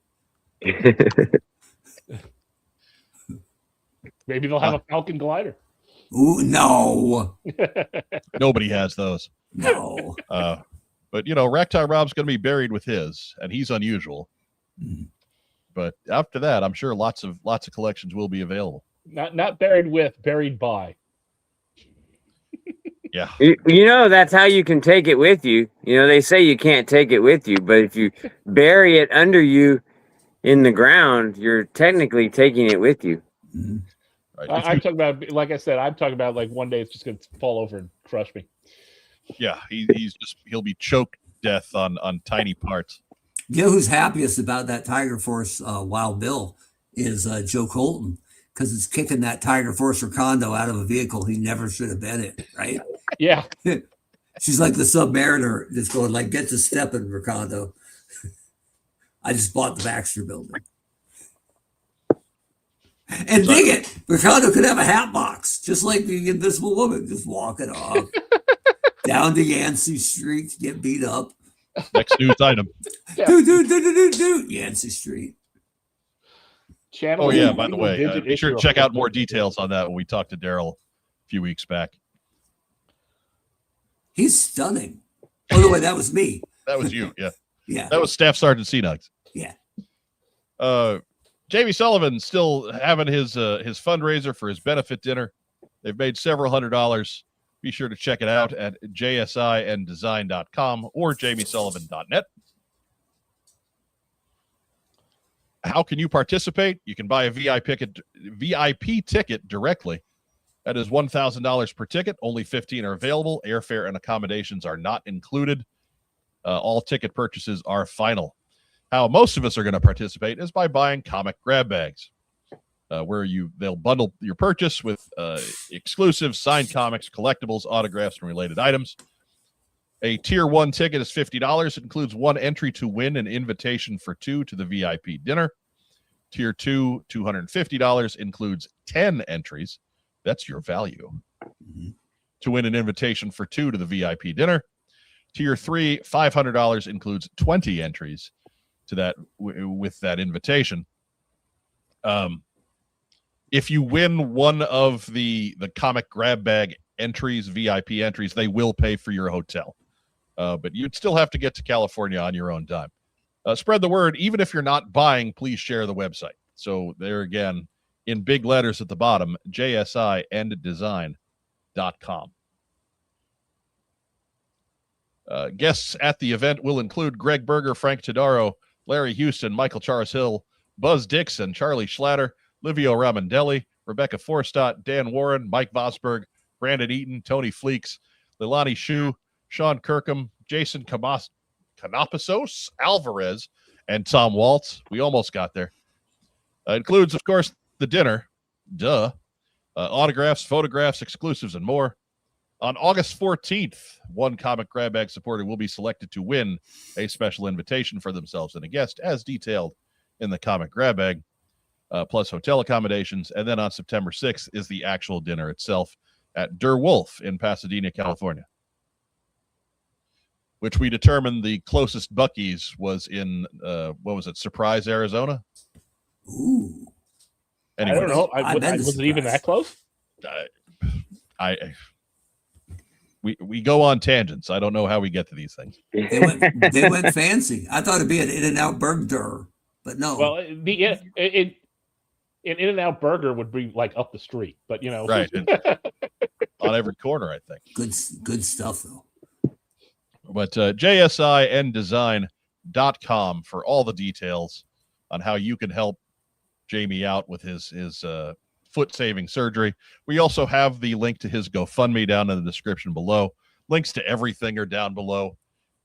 So anytime you want more details on the stuff we're talking about, just look down there. And don't you dare leave the show. So help me God, we'll know. We'll know. Do not click away. You never know what you'll miss. Yeah, don't be a He-Man fan. Just in general. That was kind of non sequitur. So it's a little off the beaten path. That's okay. It's just life advice. But let's help Jamie out. He's, again, a very prominent artist in our community. He's helped out with all kinds of projects. It's time to help back. Even if you can't, if it's not going to be your jacket. There's some of his art right there. There you go. And I knew this was coming. Hold on here. You ready? More visual aids. All right. Dun dun dun dun dun. G.I. Joe bookmarks with Jamie's art. There you go. Punching Cobra Commander. That's artwork from his 300 cover that he gave to us to put on. And some of that stuff's going to be in the Command Files 3 book. I thought for sure you were going to come up with a classified scale Dreadnought Axe backpack. Or, I'm sorry, Dreadnought Axe backpack. Stop. It's even rarer. Let it go. It's a variant. Anyways, if it's not going to be your dollars buying stuff, at least spread the word. Let's make everybody aware of this that can be, and maybe we'll find more people that are willing to spend money on $1,000 VIP dinner tickets or able to spend money. I know times are tight. This isn't something that a whole lot of folks are able to do, but we're trying to save the man's foot, so we're going to keep ringing the bell anyway. Ding ding ding. Here you go. Next news item. Dreadnought Thundar Machine. Hey, it's time again, almost, for the swag shop on TeePublic sale. Again, we're not going to be here next week, so we figure we tell you about it now. It's going to be July 15th through the 19th, and again, the 23rd through the 26th. Up to 40% off on tees. Enjoy deep discounts on everything site-wide, including sweatshirts, mugs, magnets, ball caps, gym shorts, and more. Again, close to up to 40% off site-wide. So make sure you're checking that out for us, including our 15th anniversary logo designs by designer Cullen Davis, including the gold standard and red, white, and blue steel. Ooh.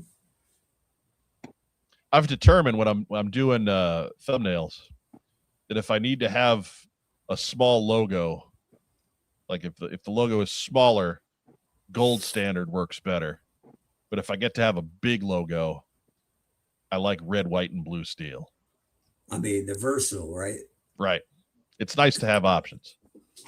I want to combine two of Cullen's talents and have him make me a watch shaped like this logo. Yeah. I'm sure that can happen for Yeah, probably a couple $1,000. Yeah, I'm not saying that sounded terrible. I'm going to have him make me. I will pay him lots of human monies to put this timepiece together. Careful, he's probably with an earshot. He might send you an invoice. Counting on it. Oh, Justin Jeffrey, Goodyear, Arizona. Hey, I knew it was something. I got a funny story about Goodyear, Arizona. You guys haven't heard it in a week. Right. It's been at least 6 days.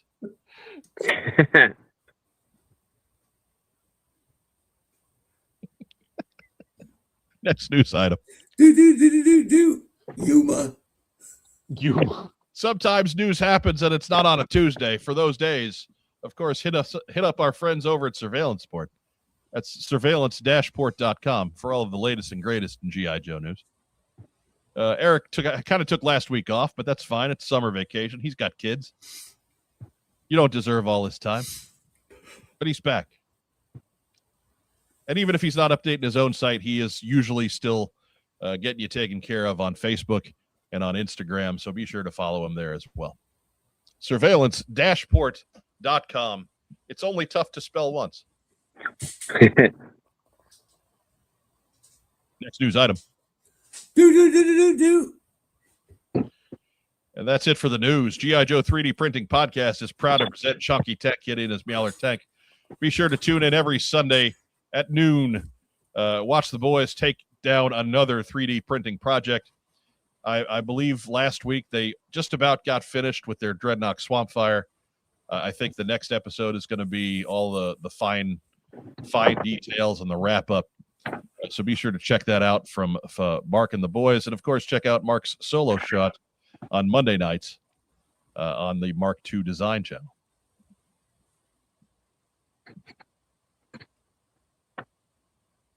And that's the news.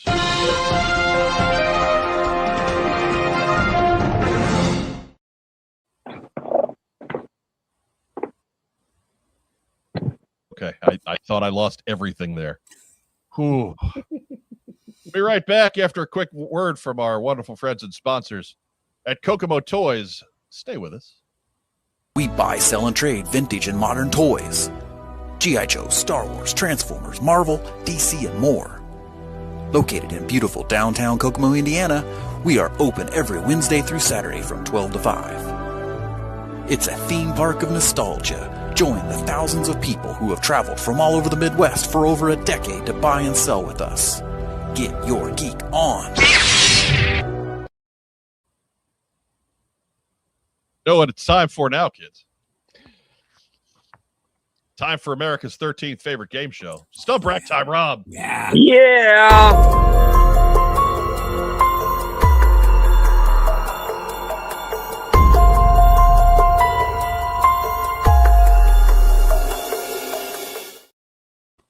I noticed we had a sudden surge to 13. That's right. I don't remember what number I said at the beginning of the show. 16. Okay. It's the anticipation.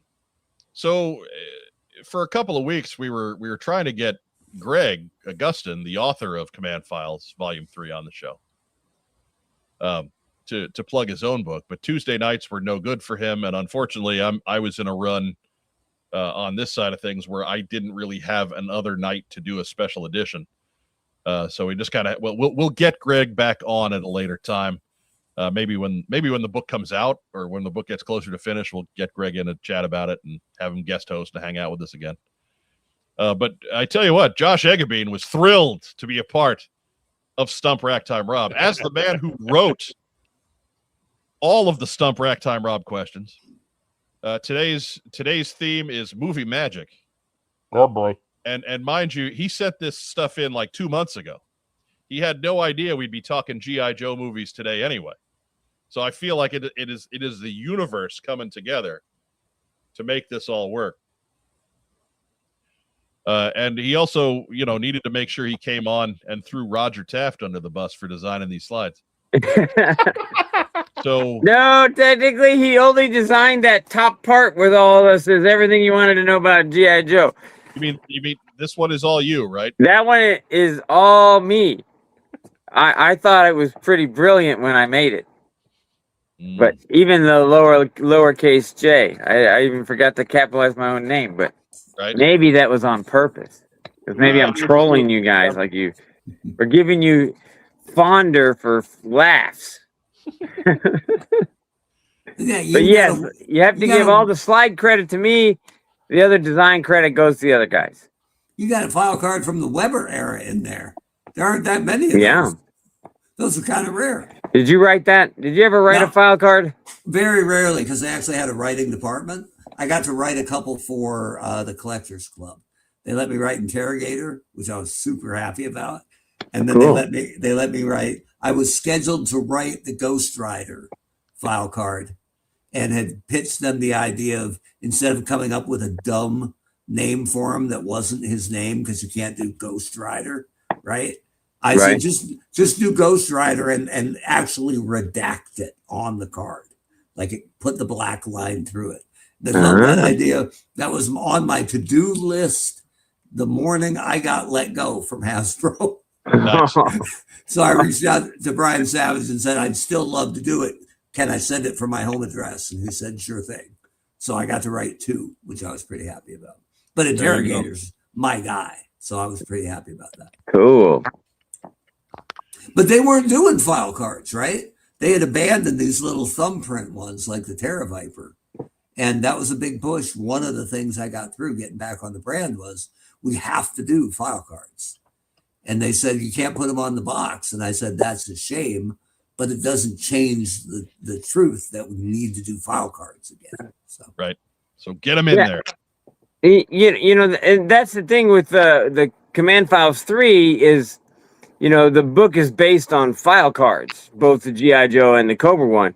And when there was no file card, it's like, how do you put them in there? You know what I mean? Or if it's just like a one-line blurb or, you know, an online file card and all that kind of stuff. So that's been the real challenge with a lot of these Cobra characters now that we're working through to. I think Greg has figured it out.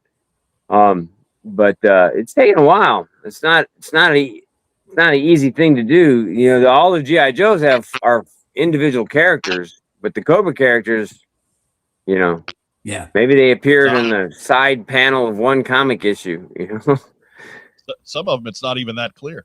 yeah. yeah. Anyways. Yeah. So, all right. Ragtime Rob. Who are the brother and sister in Rise of Cobra? Okie dokie. All right. Well, if I remember correctly, it is he who would become Cobra Commander and the Baroness. And Josh is sure to pass along Happy Birthday America down at the bottom there. Only 2 days left to be a backer. Combine those 2 messages together there. Shill it, man. Shill it. Yeah. That's correct. Baroness and Cobra Commander. Played by Sienna Miller and Joseph Gordon-Levitt. 2 people that look nothing alike.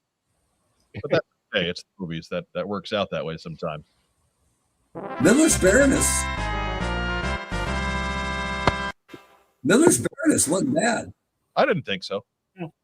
She seems to be reviled by the online fandom as a whole.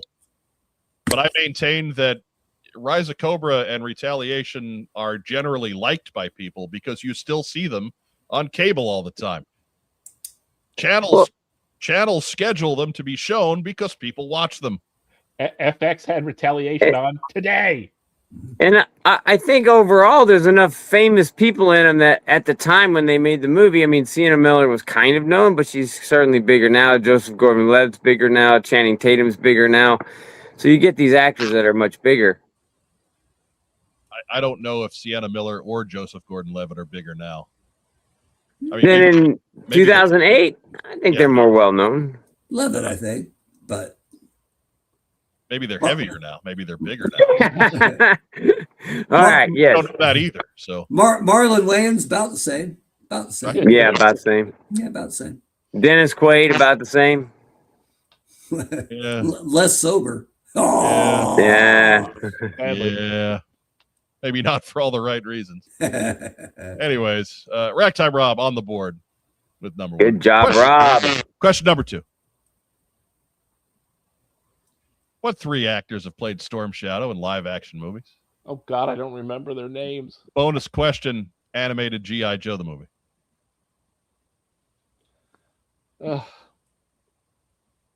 Is this what brings you to your knees? Is this The what fact that I proves- don't remember, the names of the actors who played Storm Shadow? Right? Probably. You're going to confuse them with ball players. Yeah, I am. Carl Because Everett. That's the ball player who's in my name right now. I'm just picturing him throwing up yet another homer to a Yankee batter in extra innings. Right. Young Kim did not play Storm Shadow. Ah, He was a Arizona Diamondbacks reliever. yeah, I know. And I'm also trying to think of 3 of them. Because the same guy played Storm Yeah. Shadow. Yeah, same guy would have been in the first 2 movies. Yeah. Maybe include the animated guy then. So there's kind of a trick in this one, and that I'll give you a hint. You probably don't even know his name, but the 3 actors are the young kid Storm Shadow, Oh, that's right. Oh, there you go. then the Storm yeah. Shadow in Rise of Cobra and Retaliation, and then the Storm Yeah. Shadow in Snake Eyes. So those are the actors. Yeah, you're Okay. right. You're right. Yeah. That makes it doubly impossible. Yeah. Yeah, I mean, I remember. Hey, at least you got one I stumped you on. Yeah, I remember Keone Young did it in the cartoon. And we're just going to go ahead since we have no answer. Yeah, I honestly do not remember them. I do not remember their names. A perfect season comes to a close. Oh, That's like- got him. That's like Week being 7. that's like being in the ring for the Rumble, and number 30 comes out, and it's the Juggernaut, right? Like, come on. That's like, who's number 30? Oh, it's Doomsday. Okay. Sitting in No the big- corner because you showed up at number 1. Right. And at number 30, Exhausted. Galactus. Here comes Galactus with his Herald. He can't bring the Herald. That's not fair. I care not for your rules. I bet you Galactus would come out with a big necklace of Dunkin' Donuts minis, just like Obafemi. And he'd do the walk. Hey man, don't knock a man who's smart enough to bring his own sugar boost. That's a good call. Lee Byung-hun, Rise of Cobra and Retaliation. Brandon Suhu is the youngster from Rise of Cobra. Andrew Koji from Snake Eyes G.I. Joe. Yeah, I had Andrew Koji. I did not have BK Kim in my BK list. Kim. I knew he was the reliever for the Diamondbacks. Yeah. And of course, Keone Young is correct. So Ragtime Rob, perfect season in the dust. Josh, You know, the sad vindicated. thing is, I was going to say Byung-Hun Lee. Josh Eggebein, I vindicated. stumped him finally. Yes. All because I didn't cheat and check Google. Right? Brandon Suhu. I thought he was totally unrealistic as Baby Storm Shadow. What's he done since? Right? Where's that kid been? Yeah. Question number 3. IMDb. What 3 actresses have played the Baroness in the movies? Well, you've already gotten one answer. Yeah. Previous slide. Miller. I'm assuming. So- You've personally met a second one. The third one would be the animated movie. Which is Morgan Lofting. The animated voice actress has struck your brother. Yeah. Ah. And her spirit would strike me if I got it wrong. So Man, I held a door for her once, the only time I met her in person. She and the Voices Archive Hoffman were coming back up the stairs at a Joe Fest. And I knew who she was, but I never met her. I just held the door open. Wasn't going to say boo. And as she passed me, she said, "Thank you, darling." And it was one of the coolest bits ever. All right. So what I gotta mark the scorecard here. I got a live scorecard going. So he was 25-0 before the show. I believe Yeah. so, yes. Then he got one right. So I mean 26-0. This is- Then he got one wrong. So he's 27-0. This is week 7, so it's actually he would have been 30-0 coming in. 30-0. Okay. 30-0. 31. Mark Weber, are you able to throw a lifeline to help Rob out with the third Baroness actress? I'm still trying to figure out what Brandon Suhu's been up to. well, you're no help at all. We got Morgan Lofting, we got Sienna Miller. Now we just need the one from that Snake Eyes movie. Yeah. Right, the Spanish. She's the daughter. of Elrond in Lord of the Rings or Anderson in Matrix. She's the daughter of No, that guy. that was Scarlet. No, that was Scarlet, man. That was Scarlet.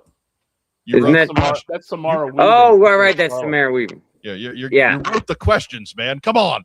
I am. Okay. Come on, man. I forget. Okay. Stay with us. The Baroness is in the actress is in that awesome Netflix show Money Heist, the Spanish one. There's your hint. I'll give you a hint, Rob. How about Little Mermaid? Like I watched The Little Mermaid. I'm just saying, man. I'm trying to help.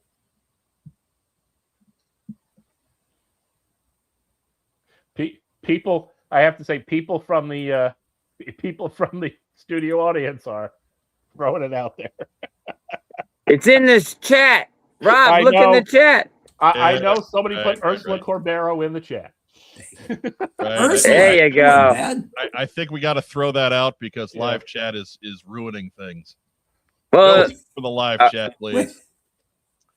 Hey, we've come full circle. Apparently, Brandon Suhu was in Tropic Thunder. Hey, There you go. There you go.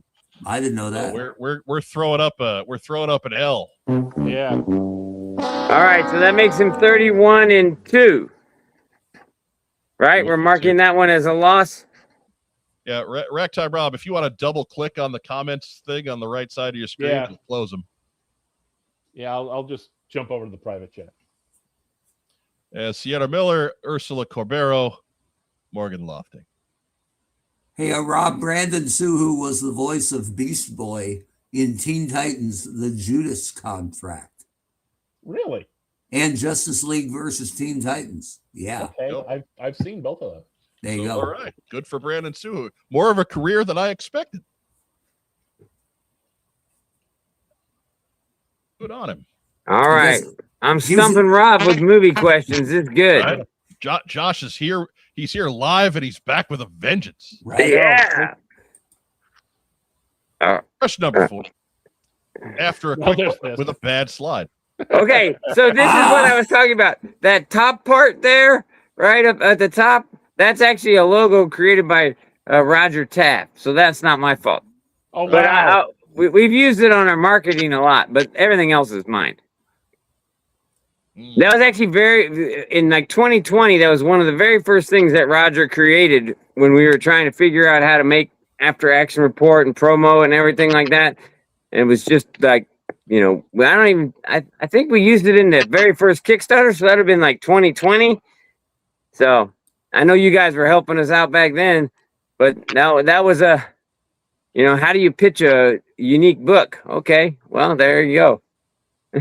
Especially when you don't have official backing from Hasbro. Exactly. And then I butchered it. Yeah, a little bit. So, yeah, okay, then. That mystery solved. It's Roger's fault. Hey, next time you get him on your show, you can pick on him. We haven't talked to Roger in a while. We need to get Roger back in. We're too busy talking about his eye goo. We're not talking to him himself. Question number 4. What major Hollywood studio has released the 4 G.I. Joe live action films? 4. 4. I'm going to go ahead and say typo, but it's the same studio. So Yeah, it's Paramount. there you go. And Transport Rise. No, it doesn't. Ah. Boo! No, it doesn't. It does. G.I. Joe's in that one. There's a business card in that one. What's his code name? There ain't nothing. They show the pit. You're out. They show the pit. Paramount released all 4 of those movies and also me. So that's cool. Oh, goodness. And Hey, it gets laughs. That's the whole point. question number 5. For Rise of Cobra, what format style is the file card changed into? I'm not sure. I don't quite understand this question, Josh. Yeah, I'm not If sure I you understand If you it could help either. us out. Well, I was hoping that Greg would be here. So, the file cards have a new design in terms of the style, in terms of what they were called. When They no longer look like manila folders, is what you're saying. correct. So that's the answer is, if Rob can get it, is what is that new design that they went to for the movie file cards of which they used on the toys, but they also are in other material. So on the back of Rise of Cobra figures, what do the file cards look like? Oh, okay. Yeah, it's like just the style. You don't, like, They or look, what it's called. You could do that. yeah, Which is a key I'm not point sure of what Greg has done in all of the Command Files books. He's used the movie style in our books. if I remember correctly, just from looking at them, they kind of look like almost like ID cards, don't they? Because they've got the Dun, dun, dun. Yay, Rob. Yeah. Good job. All right. Wrong button. I gave you a rim shot there for, hey, yeah. oh! Good answer, Shecky. All right. Rob, 3-2 today, which means 33-2. That's right. just I was as many losses this season as last season. Let's keeping track. 33-2. So I'm nothing. All right. Consistent. So, you know how like Marvel does these tags at the end of the movies? So there's a tag question at the end of these slides. By the way, Mark, congratulations on completing your first Stump Rack Time, Rob. Your first season here in season number 2 of Stump Rack Time, Rob. I feel I was very helpful. More helpful than Justin Bell. Hey man, Yes, definitely. I looked up the filmography of Baby Storm Shadow. Look, but you shed some light on it. We stopped making fun of him. Yeah. I gave him the Little Mermaid tip for Ursula. You're right. Threw it away, right back in my face. Fine. Right back.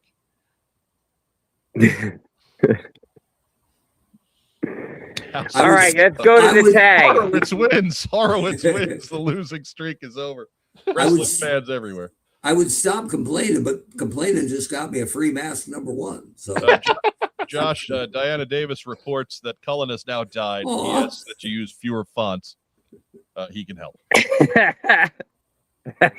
Great. Well, maybe for the next time I do this, I'll have Cullen design them. that's a shame. We need to lay some of that blame at the feet of Roger. That's a real shame. We all like Cullen.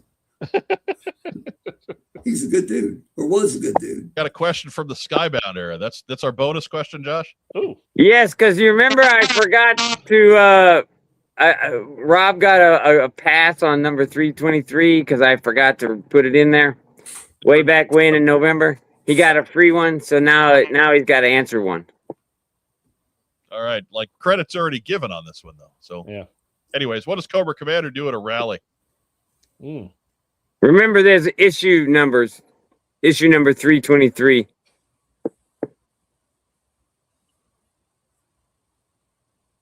What is the wave? I know the answer is kettle corn. Yeah. What does he do at a rally? Trying to remember back. In issue 323. 323. Does he almost get shot by his son? No. No, that's That was that's I think 33. long time ago. By his clandestine evil Cub Scout son. Yeah. Who would go on to much What is more Cobra important- Commander really good at doing? Lisping? Lying. Kind of like me. Yeah, lying. Her answer. Given a speech summary of what Cobra is monitoring in Springfield and the Cobra Island Yeah. Casino. So yes, lying. Anyway, I couldn't leave that one blank because I had made that mistake. I don't know when we did that, November. So, all right, you're good. Okay, now do you want to do some live? We have bonus questions. Bonus questions. Bonus questions. I happen to have a trivia book in my hand, and if you have it, you're more than welcome to look at the page. Right? Test. So My this God. is you can go to page 45. It's in the upper right corner of the page numbers.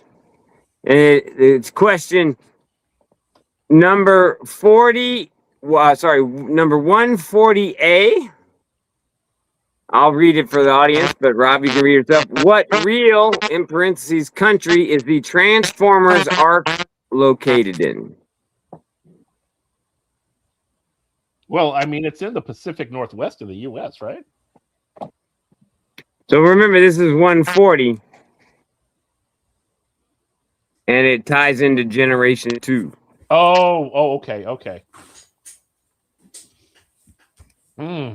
See, this would require me to remember a really crappy comic book, which I try and normally forget, so I can keep remembering. And remember, the key is real country.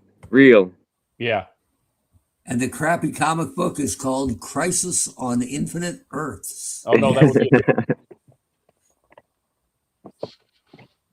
In the end, Blur runs on a treadmill and saves all the universes. Oops, spoiler.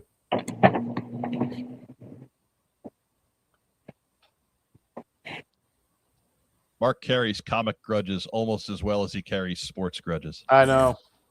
Pretty much grudges in general. Let me tell you about Rocky Dillenberg. He was an asshole. Or what's his name from the comic book rack? Oh yeah, don't say it. Well, No. you want a hint?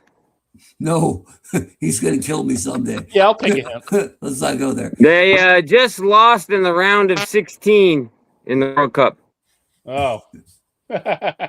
Like last night? Nope. A couple days before. A couple days before, huh? 5 seconds, Rob. Well, a couple days before, would it be Canada? Oh, he got it right. Yes, the arc crashes in Canada in the Real American Hero, or at least it's shown there. All right, good job, Rob. All right. So let's go to the next one. This is going to be the IDW era, and it's going to be on page 113. And I'll read the question. It's from issue number 286, and it's question A. In a flashback, who does Stalker tell the story of the LRRP, Long Range Recon Patrol team, in Vietnam 2? Say that was 286? Yes, issue 286. So it's that whole Vietnam flashback where it gives for the first time really a bunch of information beyond the deaths of the characters. The end of the IDW run. Yeah, isn't that the issue, like where he's like telling them like how he first joined the patrol? Right. It has like a tag at the beginning and a tag at the end where Stalker's like telling us.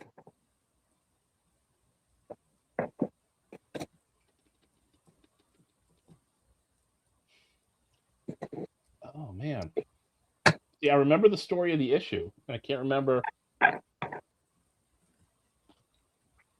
I would say it's one of the Joes who was active at the time of that book, like Bomb Strike or Helix. Yeah, I'm thinking maybe is he telling Throwdown? He's telling Sean? Who? Is he telling Throwdown, Sean Collins? Is that your final answer? Yeah. Incorrect. Oh. It's Scarlet. Okay. So it's the first time that Scarlet's really hearing about Snake Eyes before, obviously long before she met him, but before, you know. And I thought it was a pretty cool scene. You know what I mean in the comic there that Larry wrote. I remember the issue. It was being a good issue. I was like, gee, didn't Scarlet know that already? Yeah, I mean he did some really cool stuff with, you know, like new story points, but all perfectly right in line with it, you know, revealing that Snake Eyes and Storm Shadow did actually 2 tours together. And, you know, of course, the famous 26 scene would be the end of their Vietnam time together, but they were together for 2 years before that with Stalker. So that really, I felt like that showed the camaraderie that would happen between soldiers in you know. Number 3. All right. Roll into Wild question Bill. number 3. Wild Bill, number 6. You have to give question number 3, Josh. I don't know. I know. what All number 3 right. is. All right. Sorry, I'm distracted. Okay. So let's go to the Devil's Due era, which is page 172. 172. 172. All right, you want a really hard one or you want a relatively easy one? How about this? Since you can't see the answers on that page 172, you pick a question. What do you No, have? you pick a question. What do you have, Josh? What do you have? Oh, okay. All right. So I was going to use 14A. And again, this is America's Elite, Oh boy. right? And who are the members of the Phoenix Guard? So in all likelihood, you can't remember the actual character names, but you can probably remember the Cobra characters that were played them because they were in disguise. Yeah, So- I know some of them. Okay. Yeah, I mean, wasn't Copperhead in there? Yep, that's one of them. The other part of me wanted to say Zorana. Would you? Okay, that's right. There was some kind of Crimson Guardsman in there. How many were there altogether? There's 5. There's 5. If you count General Ray. Well, Or no, General 6 Ray if was you in count General Ray. Yeah, 6 would be General Ray, clone of Serpentor. there. Sorry. Easy answer. Yeah. Let's see. I know. I'm trying to debate. It was the Crimson Guardsman's name Infrared. I think you got 2 of them right so far. You said Zorana and Copperhead. 3 more. Right.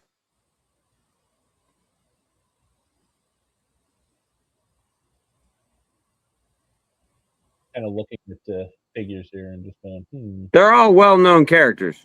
I imagine they would be. Yeah, I was just like, I was not reading the comic at that time, and I've never gone back on it. I think it's time to roll out some guesses then. Yeah. I got one. Ooh, call me Miss Scott. Ooh, What do you got, what Mark? you got? What you got, Miss Scott? Wasn't scrap iron one of them?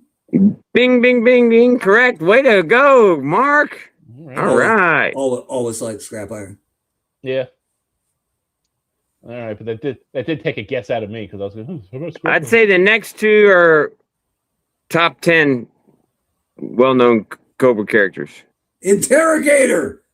No, top 10. Yeah. Son of a Top 10. Only if you Top wrote that 10, on the top file 10. card. Not other 10. Say his name and he appears. I believe in the interrogator. Oh my God. Let's say Wild Weasel. Oh yeah. Yeah. Oh, we're really stumping them on these. Well, yeah. It's like I said, it's something I didn't read at all. And when I created this book, that was the whole point. Even the guys who know everything won't know everything. Yeah. No, it's. I mean, one of them had to be a Spider-Man, right? Oh, All right, you got 2 left. You got Zorana. Her character's name was Friday. Copperhead's name was High Tide. Scrap Iron's name was Mech. The other character's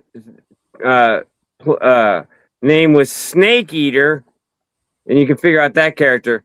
And the other one was Halo, and you can figure out that one. So Halo is air. Snake Yeah. Eater is a character that has The only pilot, air pilot I can think of would be Wild Weasel. would be what? Would be Wild Weasel. Yep, Wild Weasel. It's That would be it. Crocmaster? I couldn't. What'd you say? Is he Crocmaster? First, so you got Halo. You said Wild Weasel. Yeah. So the last one to get is his name is Snake Eater. It's Lieutenant Falcon. Yeah, I So mean, he's think easily a that's- top 5 Cobra character, and the Snake Eater name is a good nickname to who his rival, one of his rivals is. Come on, Rob. It's Storm Shadow. Look at that. Not Storm Shadow. Is that Storm Shadow had his own No. book at that point? I know it's not Storm Shadow. But let's get a guess. We got to move this along. Let's say Firefly. Bingo! Oh, very nice. He got them all right with help from Mark. All right. Bad. Hit the wrong button. All right, last one. Last live one. And this one's from the creators section of the book. So it's going to be at the very back. And all right, I'm going to give you, do you want it from a writer, an editor, or an artist? Ugh. The one you had, Josh. Yeah. Okay, we're going to pick from the writer. All right. All right, you want to, I'll give you an easy one. So Christos Gage, this is on page 246, last one. Okay. What famous Marvel crossover story did he write multiple comics for? Ooh, there's a typo in there. All right, I guess that's not a very easy one. I'll give you an easy one. We'll go number 1. What continuity and series did he write in for G.I. Joe? Okay. Christos Gage. What continuity? Well, he wrote in the IDW continuity. Correct. IDW continuity. Ding, ding, ding. You got it right. Yeah. Yay! I was trying to remember exactly which G.I. Joe series, but then again, it's like they were all named G.I. Joe, so what does that matter? He wrote the G.I. Joe book. He wrote the G.I. Joe book. All right. He wrote for the Cobra series with Mike Costa. The mini series. Yeah. All right. Now I've been But the other answer was he also wrote Marvel's Civil War. All right, way to He go, didn't write- Rob. You got 4 correct on the live and 1 wrong. So you were 33 and 2 before this, and now we add 4 and minus 1. That's unofficial. I'm not counting those. I can't ask him to just be ready at a drop of a hat. All right, and I've made this card specifically for you, Rob. I'm going to mail it to you as your no prize. This is your no boy. prize. You know, that is more of a no prize than Marvel sent. It would just be an empty envelope. We've been promising mailbag for a couple of weeks. We have to do mailbag real quick. Yes, and thank you for playing all these times. Well, thank you for doing the segment. I hope everybody has fun watching it. I mean, it's fun making it. Obviously, I get a little bit roasted, but it's part of the fun now. What's First this up- on the screen? Hey, guys. I don't know if anyone is discussing this or cares, or maybe this information is already out there and I missed it, but I took the liberty of scaling the main box info to match the G.I. Joe logo, the Hasbro logo, and the 4+ icon. Could be a potential guesstimation of the classified Fatal Fluffy sign. Hugs and kisses, Todd.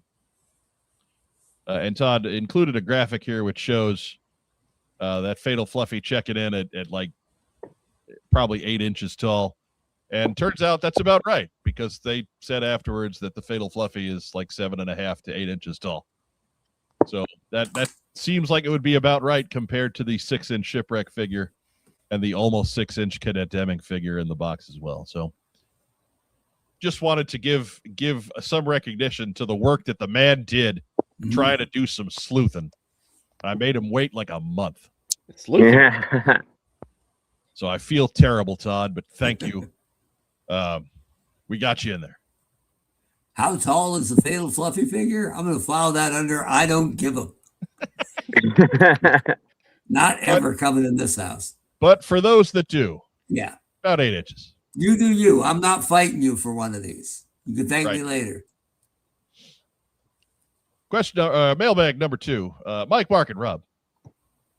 I messed up the super chat during the June 23rd team stream. There's a lot of folks messing up the team stream today, so I wouldn't feel bad about that because nobody's hitting it. That's fair. The other day, it dawned on me that the Ram cycle was the very first Real American Hero vehicle I got. Weirdly enough, the Evader cycle was the last vehicle for me as a kid in the 80s. Just a tad curious if you could pull your first and final as well. Thanks and keep up the great work. Joe Self. The Evader was so bad, he was like, yeah, I'm done. Yeah, I'm out. I'm out. And that's enough. That's like saying the Cobra Rat is your last vehicle. Oh, jeez. It's like an 80s Mego toy. Gary Godso checking in. You guys are still recording? Yeah, we had a long week. Got the conclusion to Stump Rack Time Rob, man. Yeah, the show's more streamlined now that we kicked the He-Man fans off. Right? Yeah, we did, and we did it live. Mark Weber, your first ever Real American Hero vehicle back in the day. Same one, Ram Cycle. I bet that was a lot of kids' first vehicle, if they were around in 82. How about you, Rack Time Rob? Well, I mean, I got the whole 82 vehicle lineup for Christmas that year. Uh-huh. We Oh, know you really? did. But the Wow. but the first one I opened was the Vamp. Josh Eggebean, what was your first vehicle back in the day? I think it was the Jump Jet little pack. I think I got that on the same day I got Flash. I guess that counts as a vehicle, right? Yeah. Yeah. My first vehicle didn't come till spring of 83 Oof. because my folks were concerned that I was going to grow up and be a little psychopath. And look at you now. Hosting a G.I. Joe podcast for 15 years. Technically, that might be Psychos. It could be spite. But Yes. for me too, like I got a bunch of stuff that day. It was a first Holy Communion / birthday. So I got loaded on Joe stuff that first day. So it was either the APC or the Hiss. I got a Vamp myself that day. I don't know. I'm going to guess it was the Cobra Hiss. If someone tuned in at the wrong time, they just heard you say, it was my first communion. I got loaded. Yeah. They wind me down. How about last, Mark Weber? What was your last one? I had asked for the stealth, the ghost, what was it called? G.I. Joe stealth jet. The Phantom? The Phantom. X-19. X-19. I asked for that for Christmas. And in my mind, I thought this is my last Joe vehicle. And then I don't know if it was a couple of years later, but later in a Fred Meyer store, I found like quadruple marked down the Cobra detonator with the big Nerf missiles. And it was like $8. I think it was the last Joe toy they had in the whole building. Maybe. And I'm like, $8? Come on. So that was it. Shoots a big Nerf missile. I went dark for a long time, and then there was a detonator for $8. And I'm like, you're coming home with me, pal. Come on, boys. Yep. Rack time, Rob. I'm going to say it's probably Serpentor and his air chariot. Yeah, Christmas of '87 was kind of the end for us. But Josh Eggebean, what was your last? Honestly, if I had to guess, and this is a guess, it might be the Havoc. I stopped collecting the vehicles quite early, and then just only kept collecting the figures until, I don't know, 89 or something like that. I'd have to guess the Havoc. For me, I believe my last vehicle, if you want to call it that, was a mistagged Coastal Defender. In that it was on the shelf for 99 cents. And I realized after picking that up at the local drugstore, I overpaid. You overpaid, man. It's funny how many people's last vehicles were stinkers. Right. They kind of made them go, what am I doing with my life? On top of it, it didn't have the radar dish. Like it just wasn't included in there. It wasn't that it was opened. It was just not there. So I had an incomplete Coastal Defender for 99 cents at one of the stores. And that was probably my last one because that would have been 87.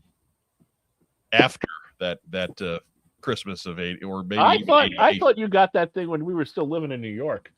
No. Well, yeah, it might have been. I might be getting it out of order. But either way, if it's not, then yes. If it is, just to bring a brighter close to the segment, Christmas of 87, when I know we were living in Indiana, the Tomahawk came. So I'll just say it was the Tomahawk. Nice. Tomahawk's awesome. Still have it. Doesn't age well. How are the rotors? Droopy. They're all still there. I left mine in the attic in Bend because I didn't want to pack it at all. Because I thought, and so they're all like spindly, like some are going straight up, and it's not good. I want to see what it would do if you had fired it up and tried to fly it. Heat does strange things to that plastic. Yeah, it's not good at all. But no, for my Tomahawk was mostly kept in temperate conditions. So just gravity has worn them down. Yeah. But they're still all there, which is something, I guess. So anyways, that's our answers there. Thank you for the letter, Joe. And for everybody else, we answer questions like this whenever you send them to us. Mm-hmm. If it's something you want to know, something about our collection, something about the hobby, something about whatever, we answer most of the time. We do reserve the right to modify or censor anything just for the sake of clarity. We're never going to just change your question for the sake of changing your question. But, anytime you've got something like this, be sure to send it to us in an email. There it is. What's on Joe Mind at gmail.com. Once again, alt.black.conspiracy/helicopters. That's right. What's It on looks Joe like Mind? it looks like someone in our comments he was the winner of last vehicle was the rat. I don't blame him at all. That's not his fault for getting out. Right. These vehicles don't have bottoms anymore. That's an I quit kind of. Yeah, I mean, right, you know, when the figure that should have come in that vehicle was Fred Flintstone. Yeah. Yeah. Sorry, Brian. But if you're whatever your first and last word, be sure to leave them in a big boy comment down below. Gunny says, I started after the Gulf War and haven't stopped. There you go. Boy. We are. I mean, we all got back into it at some point, but that was the end of the main run. Right. I could tell you, I rather famously, my first one back in was in the fall of '96. I got a Slugger. We never had the Slugger as kids. Love so Slugger. I got on this newfangled auction site, eBay, and won a complete Slugger and Thunder for $11. Nice. And the guy sent me a panicked email because when he packed it up, the O-ring on Thunder broke. And my reaction was like, that's fine, man. Whatever. No big deal. I got O-rings. I got a screwdriver. It's fine. Just send me a start. You mean you're going to put it back together? Yeah. Yeah. And he sent all these super nice flowery emails like I was some kind of warlock that knew how to put G.I. Joes together again. Anyway. So at Joe Fest, they did a really fun thing in the lobby. They had put basically a contest where two people would have, it was an airtight, they had all the pieces loose, and they had a contest to see who could put it together the fastest. Nice. And they were all doing it in basically like under 2 minutes. I mean, from like, O-ring screws and all that stuff, putting on. One guy, I didn't know his name, but he did it. He won like 10 times in a row or something like that. And it was really fun to watch. I mean, like, because obviously that's a skill to get that O-ring in there. We all had that when we were kids, trying to put those damn toys back together. I tell you what, I'm real good at getting the O-ring in there. My trouble is always getting the arms and the head to stay in place while I get the two halves of the chest together. That's when stuff starts flying all around the room. That's when heads tend to roll off the table and land under appliances. There's quite a few videos I've seen online of the I don't know what they called it together. Put together the Joe contest. It's pretty fun to watch them do it, real quick. Yeah, that's a good idea. Yeah, that's pretty creative. I like that. It was Basically- fun. And again, it's like that. You guys have been to Joe Fest. It's like that late night lobby thing. Everybody's hanging out, having a good time. And all of a sudden there's this contest and everybody's kind of getting in line to do it. You know, I'm not a toy guy, so I would have been there for like a half hour or 45 minutes. They should have a title belt for that you have to bring back and defend the next year. That'd be awesome. It's Well, Yeah. Let's bring this one into the station. Josh Eggabeen, we're going to give a pass on what we got in this week, unfortunately. But if you have something as our guest, that I you want to do. show off, I got two things. I knew this was coming. I got my Don Marino there you go. figure.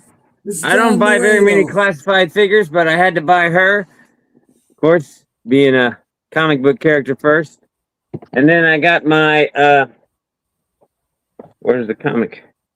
I got my Cobra Commander Super 7 that comes with the comic. Alrighty. Of course, I immediately took the comic out and checked it out. And this is exactly how crazy I am with comics. So the first thing I do is I take it out, right? And I open it up and I look at the indicia. I'm like, what does this say? And it does say Super 7 exclusive. So this is a variant cover of the Hammer Cut. There you go. That's what I got. I do want to give a quick moment as we retire the old headphones. Oh, They are finally have decided that my head is too big and have started to crack at both plastic pieces here. So if I keep wearing these, they will just pop off on my head. So I just wanted to give a quick shout to these headphones. Of the 15 years of What's on Joe Mind, these were active for at least 12 of them. ooh. Wow. So there's Solid. good money spent here, and from the Behringer people. I don't know if they make headphones still. I really didn't look. I just went and said, "Hey, where can I buy a decent set of headphones and not spend a whole lot?" So I got these. And they got a little bit more spring to them, and they fit my head a little bit better. So they probably won't pop it at the plastic pieces quite as easily. If those Behringer headphones could talk, they would Right. say, "Kill me." They would say, "Shut up. Get your big head out of here." They're like, retire me. Those headphones are on more episodes than Mark. Are you kidding me? 12 years. So yeah, these are going out. I haven't decided if it's going to be just a quick throwaway or perhaps a Viking funeral. We'll know. We'll Oh, figure it out. Light them on fire. Shout outs, Josh Eggabeen. Well, first of all the backers that have ever backed any After Action Report book, me and all the guys that help make these books, including the current one, can't make them without backers. So be a backer, and if you're already a backer, thank you, and thank you for being a supporter. And the artists, and Greg Augustin as the writer of Command Files 3, and Roger Taft for helping me get it all started. I think those are the first ones. And all the backers, thank you this one guys. snuck in, Josh. This one snuck in. It's a super chat, so we'll do it. Rob and Mark and I have answered this a couple times already. But if you could pick any IP to get the Super 7 Reaction Plus treatment, play with your Joes, what would it be? Me? yeah. Well, let's go with Don Marino or Throwdown. No, let's go Throwdown. No. Super 7 would be perfect for Throwdown. No. Not what Joes do you want to see. What other property do you want to see Oh, get the Reaction Plus treatment? Like a crossover. crossover. Like He-Man or I think Danger Girl. okay, Danger Girl would be really cool. there we go. That's a different one too. that's a good call. Most people are stumbling through. Oh, Silverhawks, yeah. No, Silverhawks. I mean, it was a great crossover series, and of course, it's J. Scott Campbell, so you can't go wrong with him. It was a surprisingly solid book. Mhm. Cool. Rack time, Rob. Shout outs. Shout out. Hey, thanks for coming on, Josh. Appreciate it, guys. And again for devising our stump me segments. I'm glad at least one stumped you on the regular, and then I was able to stump you on the live. And then and of course to the studio audience for sticking with us for 2.5 hours now. Right. It's a long one. Not our longest, but pretty long. It's this kind of thing we can only get away with in the summer. Mark Weber. Shout out to Robert Atkins. It's his birthday today. Oh, okay. And Happy birthday, Robert. Not only, I mean, I love his art, but he's the guy that did the original sketches for the Kindle Worlds fan vote stuff that we did, where Stiletto won and Adventure Team Marcus and a couple other people, Blackout, were not Blackout, I forget, Blackjack. And I forget who the fourth one was, but we had 4 finalists. And even though Stiletto won and got the figure made, every one of the finalists got the original Atkins art for the character they created, which was really, really cool for them. So I really dug that. I thought that was awesome. So kudos to Robert Atkins. Happy birthday. Yes. That was Bill Nedros, right? Yeah, Bill Nedro was the creator of Stiletto. And I had to convince Daryl's boss at the time that it had nothing to do with heels, the name Stiletto. And he was like, I don't know, might be misconstrued. And I'm like, it's a knife. They're called stiletto heels because they're like the knife. It's an edged weapons. Oh, and funny, another funny bit. When they were building the figure, because it was mainly reused parts, they wanted to use Zorana's arms with the big vented shoulder plates, and I'm like, she's like a commando. She's a legit, military operative. She doesn't need ninja arms. So I won on that one. I didn't win on a lot. I didn't push on a lot, but she looked ridiculous with Zorana arms. Man. If you push too much, they would just reduce your item count to -6. You just, well, that was like a designer versus marketing kind of thing, right? You had to be careful when you pushed. So I tried to save those for when the idea was really dumb like that. You can just play the, oh, no. Yeah. I will reiterate Ragtime Rob shout out to our studio audience. Thank you so much for joining us week after week, time after time. If you're catching us on replay, you count just as much, and we love you just the same. Just however you're tuning into us, make sure that you're doing all the cool YouTube stuff. Like the video if you haven't by now. Lord knows if you're still with us and you don't like us, what are you doing?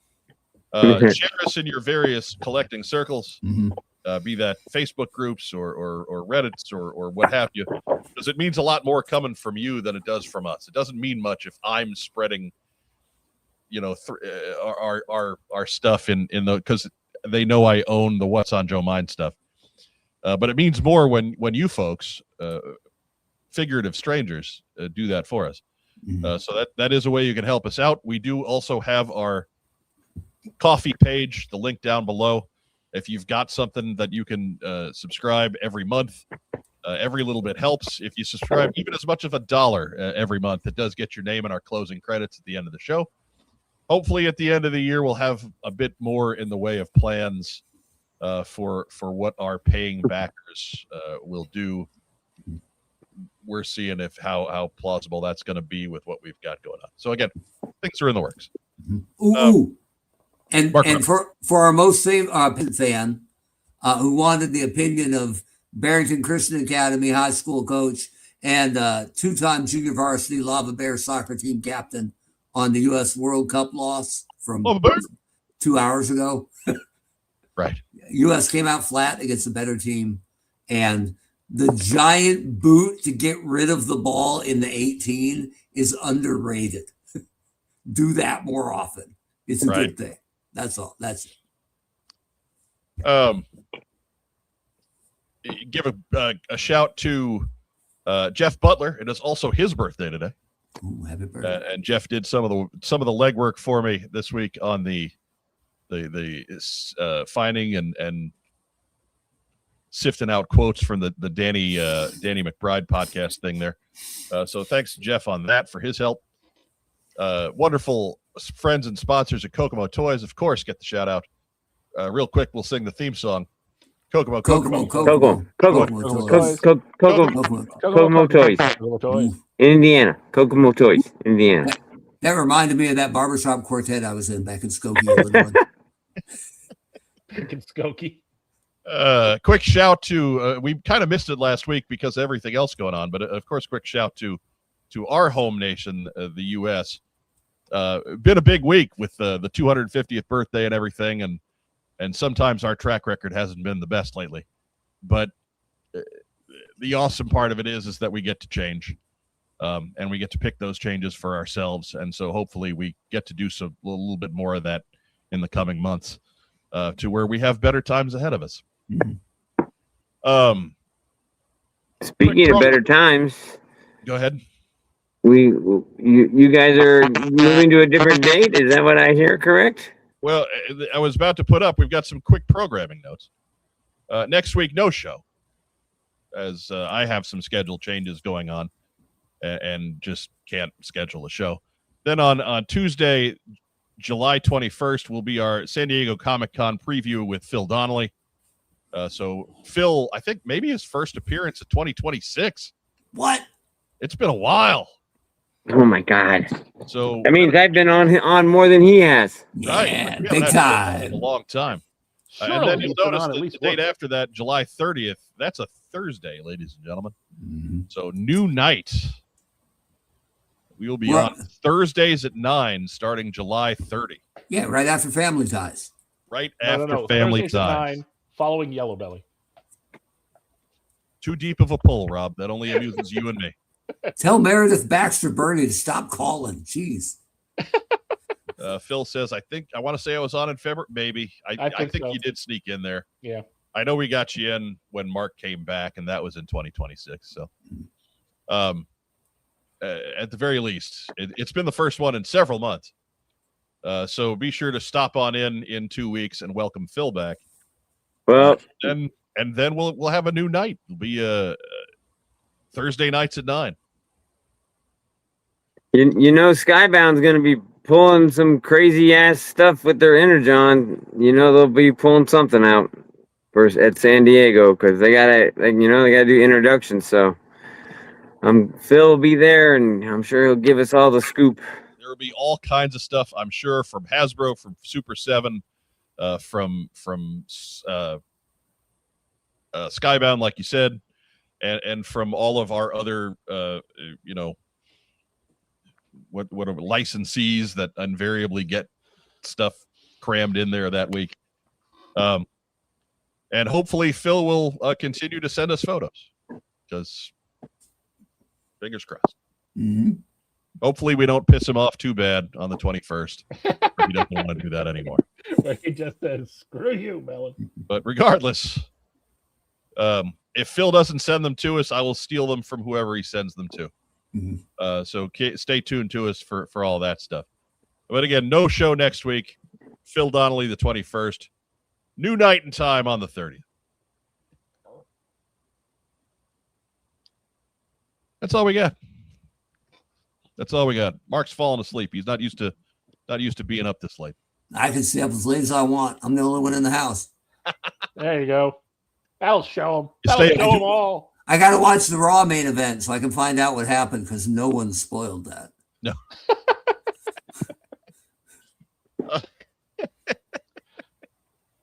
Anyhow, Bugs Bunny pulled out a big safe door. right? You had it coming, Mark. You had it coming. Best line of that. Oh, Crushy, you look tired. And he just goes, Just stopping by.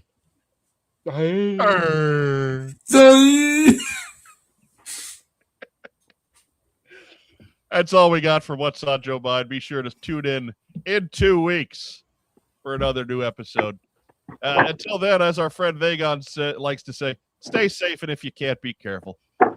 Have a great rest of the week, everybody. And until then, Yo, Joe. Yo, Joe. Beer.